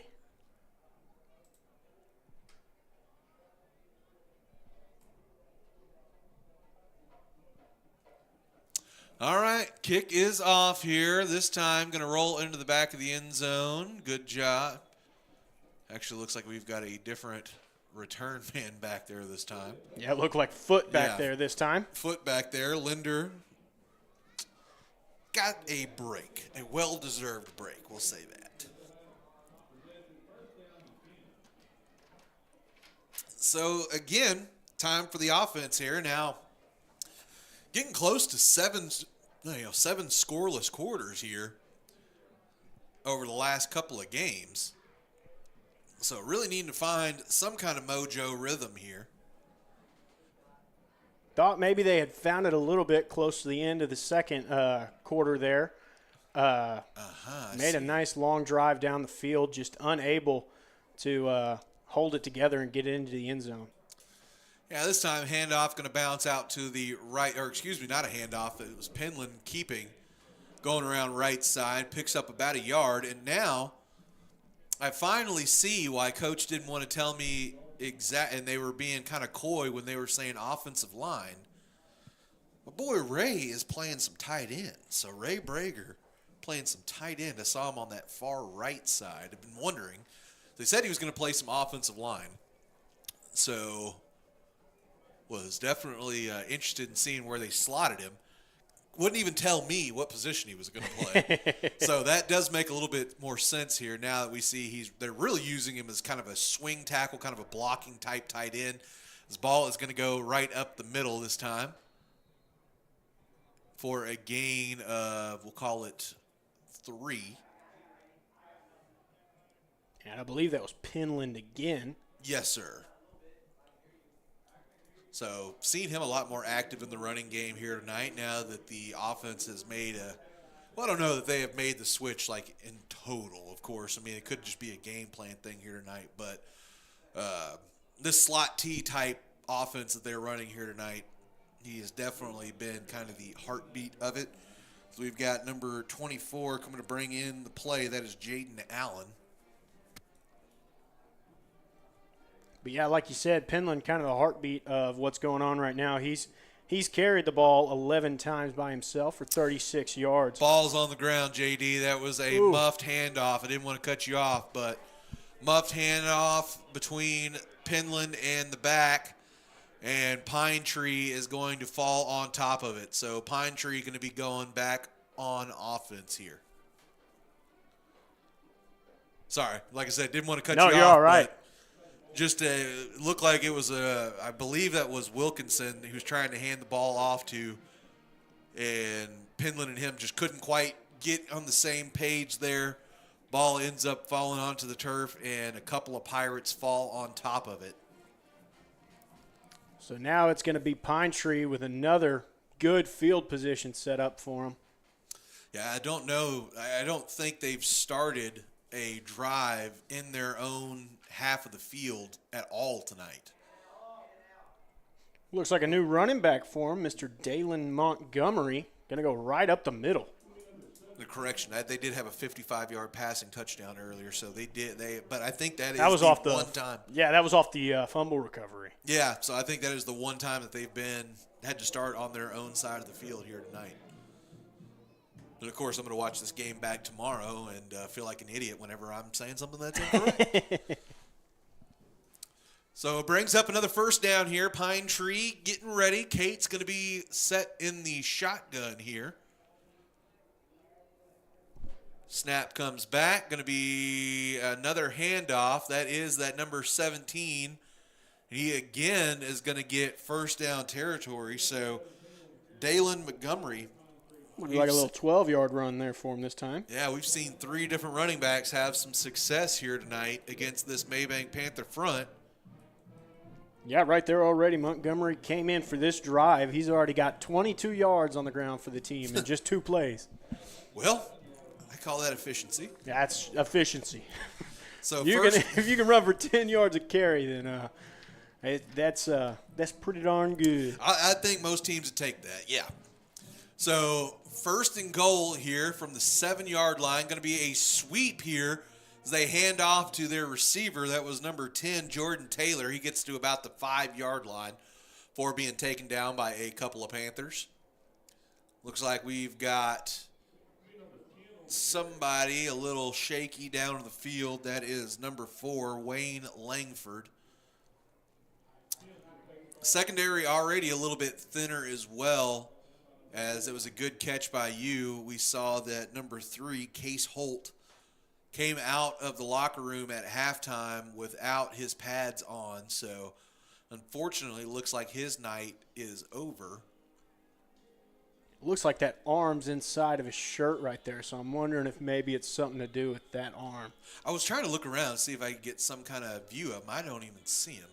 Imagine that, me not seeing something. Oh, there he is. Okay. Yeah, I see what you're talking about. Yeah, so maybe a little one-armed bandit walking the sideline over there. Yeah, maybe using it as like a little sling or something like that, using the jersey.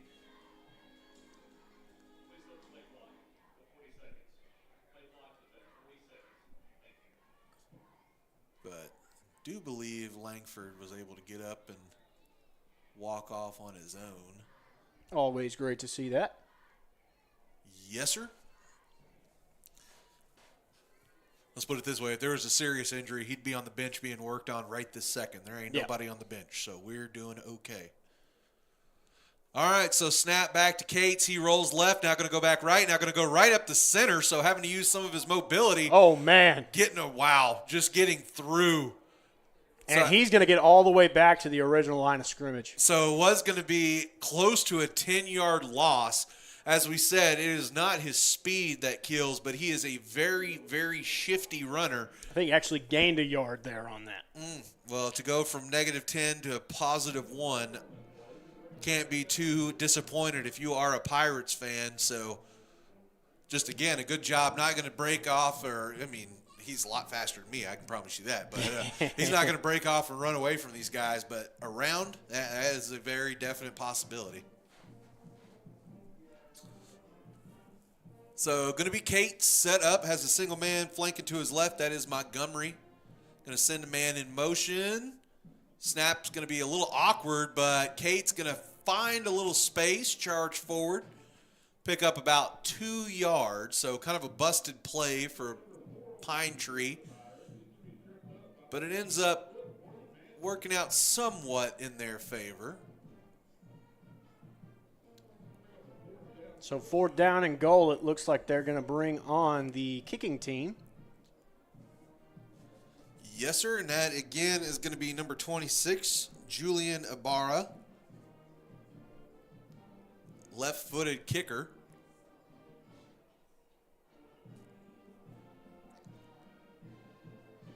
High snap, get it down, kick kind of twirls, but ends up making it through. So a good job there by the Pirates special teams unit, handling the not perfect snap, getting it down and getting it through the uprights. So now 31-0. So Mabank, the job continues to get a little bit tougher here for the Panthers.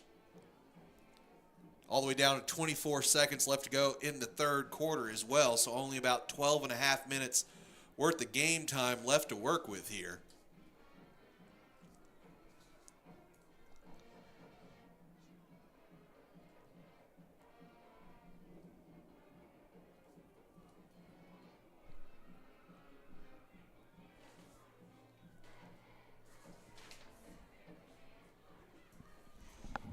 So here we go, getting ready for another kickoff here. The Pine Tree Pirates come streaming off the sideline, and there goes Mabank in response.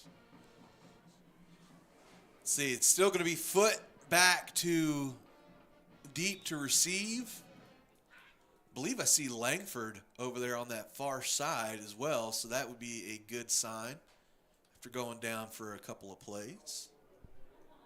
That is Langford over there far right, that kind of mid up back. Going to be another deep kick here. Foot going to grab it right at about the 1 yard line and call for the fair catch. So very well done right there, actually. Carry the ball back into the end zone. It could cause some trouble. So good job to keep his feet planted, stay at the 1, get the fair catch called. That will put Mabank in decent field position, much better field position than they've been in quite some time, starting at the 25-yard line, their own 25-yard line to be specific. Probably got 2, maybe 1 play left here in the third quarter before they flip the field. Penland takes a snap, hands off to an up back. Ranford there on that carry. Looks like he's only able to get back to the line of scrimmage. That's exactly what they're going to say, JD. So we'll bring up 2nd and 10.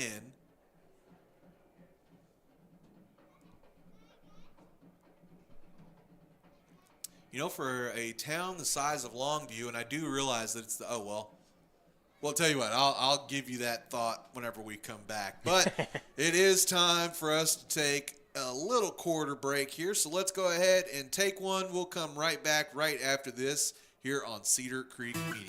Barks Environmental Services, located on 405 West Mason Street, provides customer service-driven experience that counts. They offer erosion control services such as rock filter dams and retaining walls, soil stabilization services like hydro seeding and sodding, as well as construction services such as land clearing and subdivision maintenance. Call Parks Environmental Services, the erosion control specialist, at 214-693-8056. And for any forestry mulching needs, call Right-of-Way Land Clearing at the same number. Again, that's 214-693-8056. Parks Environmental Services, putting it down to protect your ground.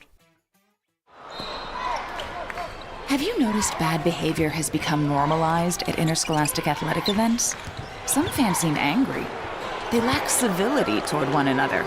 Some even get aggressive and unruly. Time out! What is going on? This has to stop. Let's not forget, school sports aren't just about winning. And they're definitely not an excuse to take your frustrations out on the official or the opponent. They're about teaching lessons like perseverance, respect, and empathy, so students can learn and grow as people, not just as players. We all have a role to play in setting a good example for our students and teaching them these important values. So fans, it's time to step up your game and behave positively at interscholastic athletic events in Texas. This message presented by the UIL and the Texas High School Athletic Directors Association.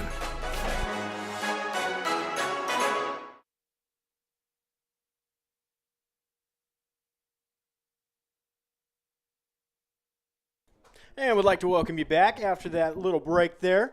To start the fourth quarter, Mr. Romero with a nice 17-yard run, able to get themselves a little bit farther down the field. Yeah, needed it.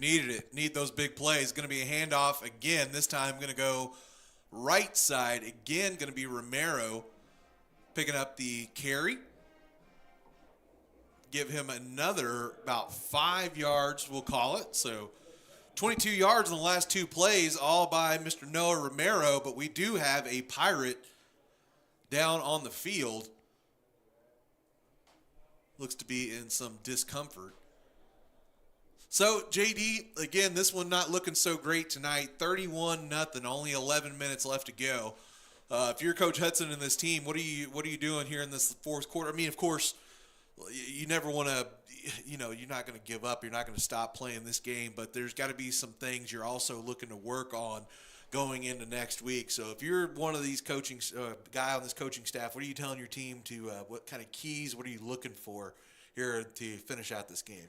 One of the big keys for them right now is just to be able to find the end zone. It has been, after that last one, 7 scoreless quarters that you've had in the last couple of games. So for them, it's going to be really important just to be able to kind of see that they still have some kind of offense, be able to put up some kind of points here at the end of it. Of course, you don't want to think about the fact that this game's kind of already out of control, but you just want to be able to hang in there, fight through that adversity of being down 31-0 in the fourth, and just come away with something that can help give you that encouragement to go into the next week and be able to build off of that. Yeah, absolutely. And, you only gave up 14 points the whole first half. So this game was a 2-score game at the kickoff of the third quarter. Things have gotten away from you, as we said, here in this third quarter, but definitely some positives to be taken so far from this game. But that's not the favorite thing to say whenever you're down by 31, as this is going to be a chugging drive here right up Great the run middle. by Ranford. Yeah, so Wheeler Ranford going to get his most successful run of the game. Call that about, we'll say, 6 to 7 yards. Would you mark it down? 7 yards right there on that one. So down into Pine Tree territory the old-fashioned way on your own. Yeah, of course, they did start this drive at the 25 of their own. So you have covered a bit of distance here on this drive already. See if you can keep that momentum going. Here comes Penland, gets under center, quick snap, going to be a handoff. Nowhere to go that time for Romero, going to be wrapped up right at the line of scrimmage.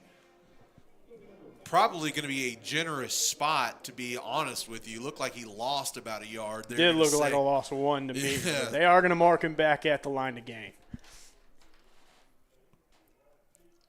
We'll now bring up 2nd and 10.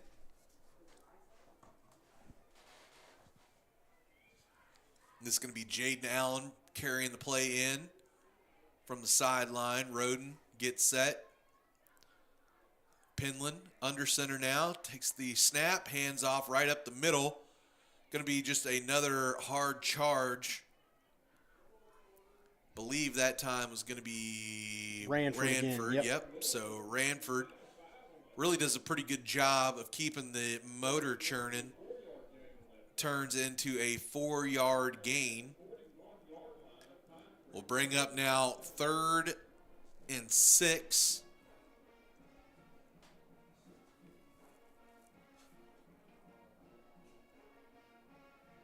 As Gibbs comes in from the sideline, lets everybody know the play in the huddle. Penland again quickly under center. Again, going to take a quick snap. This time going to keeps the legs churning. Gets just enough for a first down. So needed 6, got exactly 6. We'll put the Panthers now on the 35-yard line. And don't forget, now we have seen Mabank drive deep into Pirate territory. Yeah, they ended up fumbling it. Yeah. Had it all the way down to the 10-yard line at one point. Unfortunately, came away with a fumble there. So at number 26, Rev Neighbors, heading into the ball game. Going to be replacing number 21, Brexton Quint.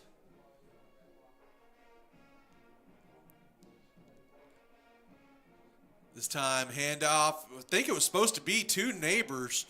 Neighbors, don't believe, went to the right spot. Penland was looking for him. Ends up charging ahead on his own for about 9. So good job there by the senior quarterback, taking what he saw, not losing his head.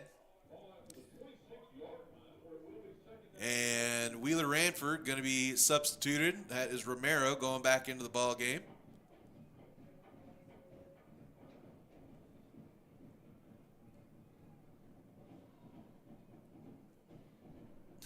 Ranford was very animated about coming off the side, or while he was on the sideline, and quickly was called back up. As the handoff is going to go to Romero, tries to break it out to the left and can't. They're saying he lost the ball again. Pine Tree calling for it. Let's see what the official says. Still no indication. We do have somebody down on the ground.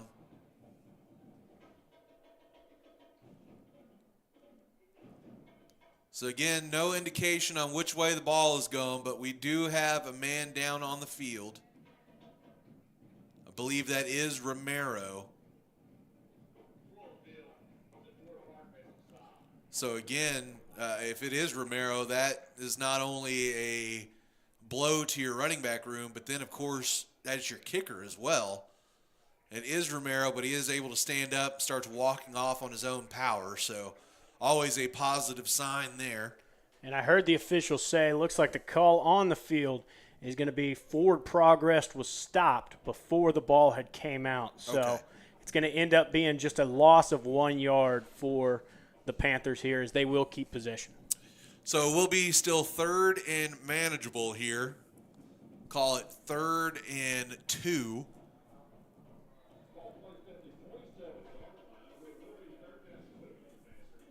So 6.5 minutes left to go here. Mabank trying to get some pride points on the board. Going to be a handoff to Ranford. He's going to fall forward. Needed 2, got 3. So it will be another first down here for the boys in green.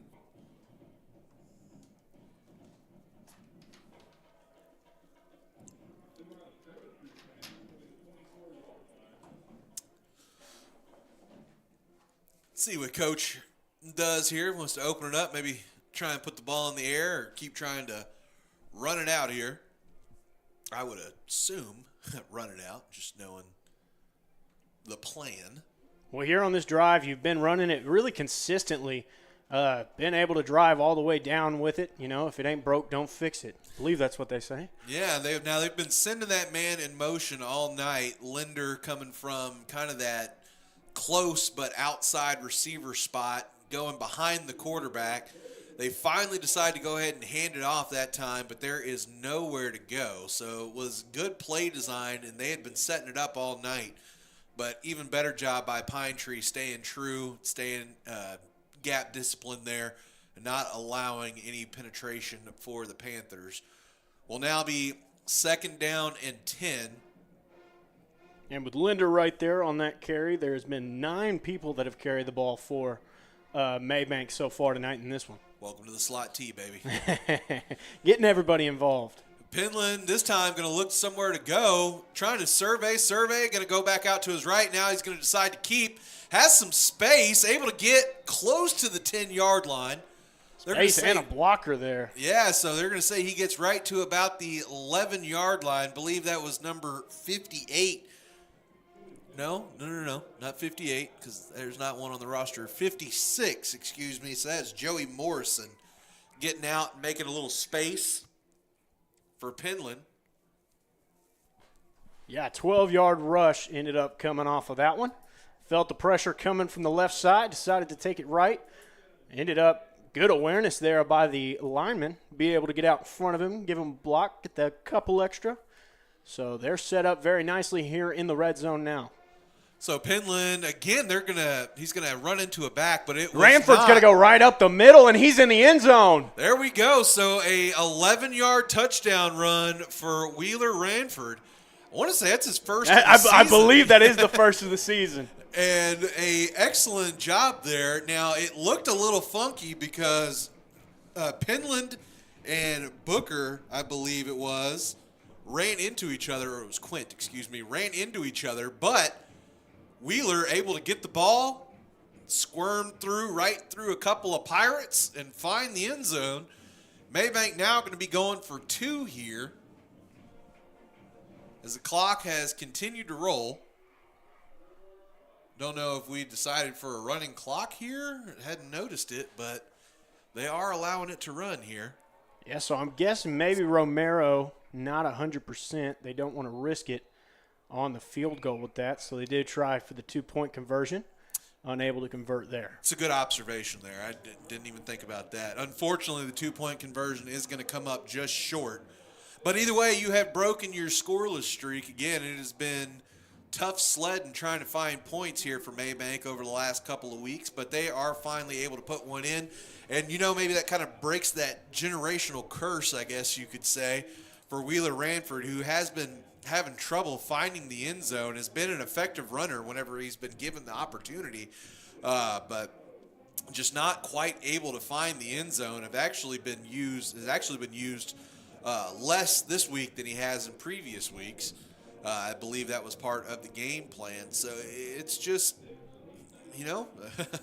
it's the positives are there. You know what I mean? But again, it's hard to sit here and talk about positives when you're down by 25 points with 4 minutes to go in the ball game. But there are those little things, little bits and, rays of sunshine coming through that give you hope for this team going on into the future. Absolutely.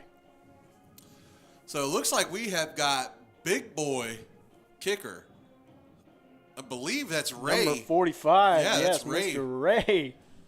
So went from playing D-line to D-line, tight end, and place kicker. All Mr. Breger doing it all tonight, huh? Yes. So he was definitely the right player interview to have. Let's see how he does. Whoa, hey, how about that? Not a bad little kick there. That was just about as well as you could have asked for somebody who does not practice that very often. Good job there by Mr. Breger. Coaching, one of the coaches having to run on and get the kicking tee because Ray is not used to going back and getting the tee. So luckily a coach noticed it and goes back and picks it up. I've actually seen that I happen believe in a game. Mr. Ray's still going to stay on the field here. Yeah, but I've seen that happen in a game. Some kicking tee get left, and let's just put it this way: it can hurt. Oh, absolutely. It can hurt. That hard piece of rubber. All right, so it looks like Pine Tree is going to have a switch at quarterback here. Going to be a much smaller young man in to play quarterback. You can tell just based off of the snap there as the handoff went to number 29, Roger Attaway, up left side for a decent game. But that is number 11, Parker Johnson, in at quarterback. A not nearly as tall as Mr. Cates there.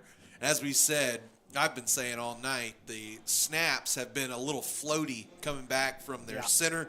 And Parker definitely had to jump up. He was kind of like you almost saw his feet running while he was jumping in the air trying to get to that ball. He was trying to climb the ladder. There you go. Let's just say if Cates is a Cam Newton type, then this young man is a Julian Edelman type. So some good hard run there by running Attaway. here. Yeah, so Attaway hadn't got a whole lot of opportunities. Really, this Pine Tree offense feels like we haven't seen them much on the field here tonight, but they have just taken advantage of all their opportunities. But Attaway, not very many carries tonight. What has he got, JD? He's only got 4 carries. He's after that 15-yard pickup he just has, he's got 36 yards on 4 attempts. So not bad in the running department. Yeah. I've got a homework. How many carries do they have as a team over there? As there's some laundry flying in before the play. Let's see what the officials come up with here. Only 16 carries. Yeah, that's kind of what I was figuring, under 20. 16 carries. They've had 9 passing attempts, and that's the story of it for them. Not a lot of time that their offense has really been on the field running plays. It's just been those big plays that they have break out that have got them into this position.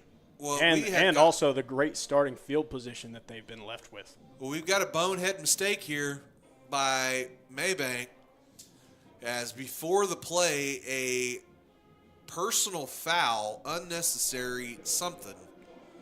I don't know if it was language because I didn't see any roughness, but there was some unnecessary something called against Mabank. It ends up being a big chunk given to the Pirates. It's now Johnson going to fire over to, had a man on the left, fumble, ends up out of bounds. So he found Valentine, who had that nice catch in the back of the end zone earlier for a touchdown. He's smacked along the sidelines. Matter of fact, looks like he may be having a little troubles, needs to go off onto the sideline. But that time, Mabank able to hold him out, lay the wood down there. But it's still going to go as a nice play here for Pine Tree. Will now be set first and goal from the 7-yard line. So Johnson going to be set under center. Hands off. This is again going to be the same young man. I'm sorry. What was Mr. his name? Attaway. Attaway. I had it right. Should have just said it. Going to get close to pay dirt. Not quite there. They're going to say he went down at the 3-yard line. So now second and goal, 3 yards to go. Pine Tree looking to put a exclamation point on the win here tonight. Only a minute 25 to go, 31-6. Pine Tree on top. Johnson again going to take a snap, hands off right up the middle, and Attaway is going to break the plane. So late gamesmanship touchdown here for the second team. 37-6 now, a minute 16 left to go. So Mabank going to have a couple of plays to work with, try and get one more goodwill score up on the board.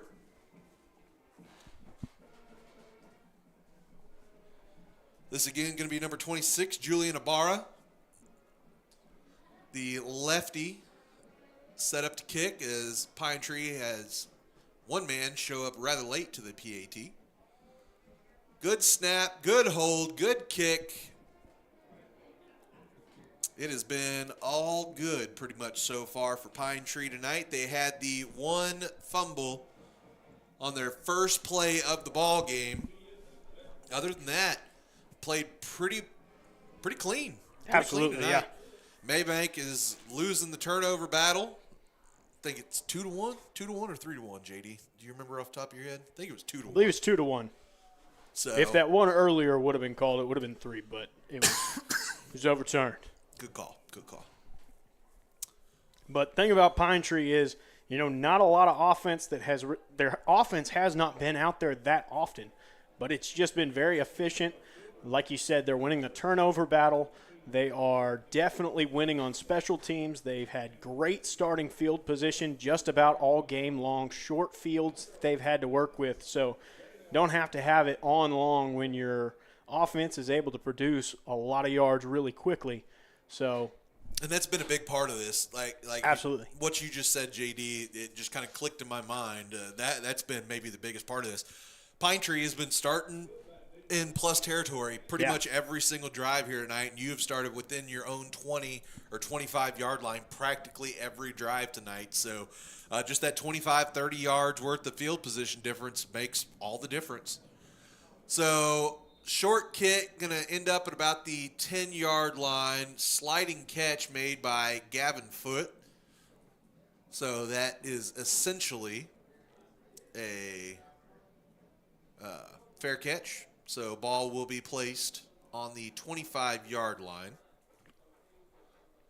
Still have 82 active viewers right now. My goodness, we do appreciate y'all sticking around here to the end. So here we go once again. They've only got a minute 16 to go 75 yards down the field if they want to put up something else here on the scoreboard. So long way to go and not a lot of time to get there. Might as well start chucking it and see what we got. Absolutely. Going to be guys. Okay, look, I don't try to sound irritated too often, but really, y'all are up 38-6 with a minute 15 to go, and you're going to call a timeout because you don't like the way the defense looks? Okay. We get it. Yeah. we understand, okay? Thank you. All right, so looks like they will adjust a little bit here. Didn't really adjust much of anything. I'm ready to go to Whataburger is what the real deal is. So starting to get a little hungry. So snap going to go to Penland. Hands up off the middle, and good run here. Believe that was Ranford again. Going to get past first down yardage. So it's like a 12 12-yard yards. rush for him. Yes, sir. So Wheeler trying to, we'll just go ahead and say it. Wheeler had been moved down on the depth chart. They had felt that he had missed a few holes and cuts here and there throughout the week. So it's good to see him, kind of wearing it on his shoulder here tonight, kind of taking it on the chin with what am I trying to say? With grace and dignity here, accepting his role. Accepting his role here tonight and taking full advantage of what the opportunities he's had. Would expect to see him going back up that depth chart here maybe in the next week or so as Penland going to just step back and take a knee here. Mabank is ready to just go ahead and wave the flag on this one tonight and call it a game. So final score here from Panther Stadium tonight. Pine Tree comes in, gets their, I want to say their first district win because they lost. Yeah, they lost first to Kilgore. district win. So first district win here for Pine Tree. They go to 1-1 within district play now, and Mabank will drop to 0-1 in district play. So next week we are going to be on the road, JD. So we haven't had a road game in quite some time. Yeah, September 13th was the last time we were on the road. We will be, it'll be almost a month, almost a full month since we had been on the road. So we will be in Henderson this next Friday, so we'll be taking on the Henderson Lions. Matter of fact, why I'm saying that, let's go take a check and a peek back and see about some of these games that are going on here. Henderson on top of Kilgore still 24-14, but Kilgore trying to come back and make it interesting. Chapel Hill now on top of Palestine 28-0. Mount Vernon has taken the lead over your Bulldogs 21-20, JD. So Eustis now, they've been in control, but now find themselves down a point in the third quarter. And Mabank-Oct is just drumming Commerce now 53-6. So, all right. So, again, we will be in Henderson next week. Let's see where these Pirates are going to be next week. The Pine Tree Pirates are actually have an off week next week, so they will be off next week. And they will then be hosting those same Henderson Lions. Their next game, that will be October 18th. So we've got a couple of games we're going to be bringing you next week. We're going to just forget about this one, get ready, and prepare for next week. As after one like this, it's about all you can do. Again, I still have a lot of faith in this team. I still have, let me put it this way. I have faith in this team, but I have unshakable, stoppable belief in Coach Hudson. Been a tough couple of years here in Mabank, you know what I mean, the last, 2 years. But things are on the way up. I know, and you hear the saying, things are kind of darkest before the dawn. I don't think this is like some dark point or anything like that in Mabank football history, but I just think Coach Hudson is one of those that he's just such a hard worker. He's such a football savant. He's going to get this thing figured out. Him and his crew, they're going to get this figured out. I have utmost faith in these guys, and I'm happy we still have 5 more ball games that we're going to get to watch, JD. Absolutely. I've enjoyed thoroughly being able to watch them. Of course, some of the outcomes, not exactly the way you would like to see them, but you still see a lot of good football whenever you come out and watch a Mabank Panthers game. So, that's something that you can't take away from this team. No, sir, you can't. But one thing you can take away is that it's time to go home. So, time to go home and eat. Yeah, exactly. So, again, we appreciate everybody for being here with us. Again, final from Mabank tonight, Pine Tree Pirates 38, your Mabank Panthers 6. We will talk to you next week. For Cedar Creek Media, I'm Taylor Honey. And I'm J.D. Bird. And we'll see you next time.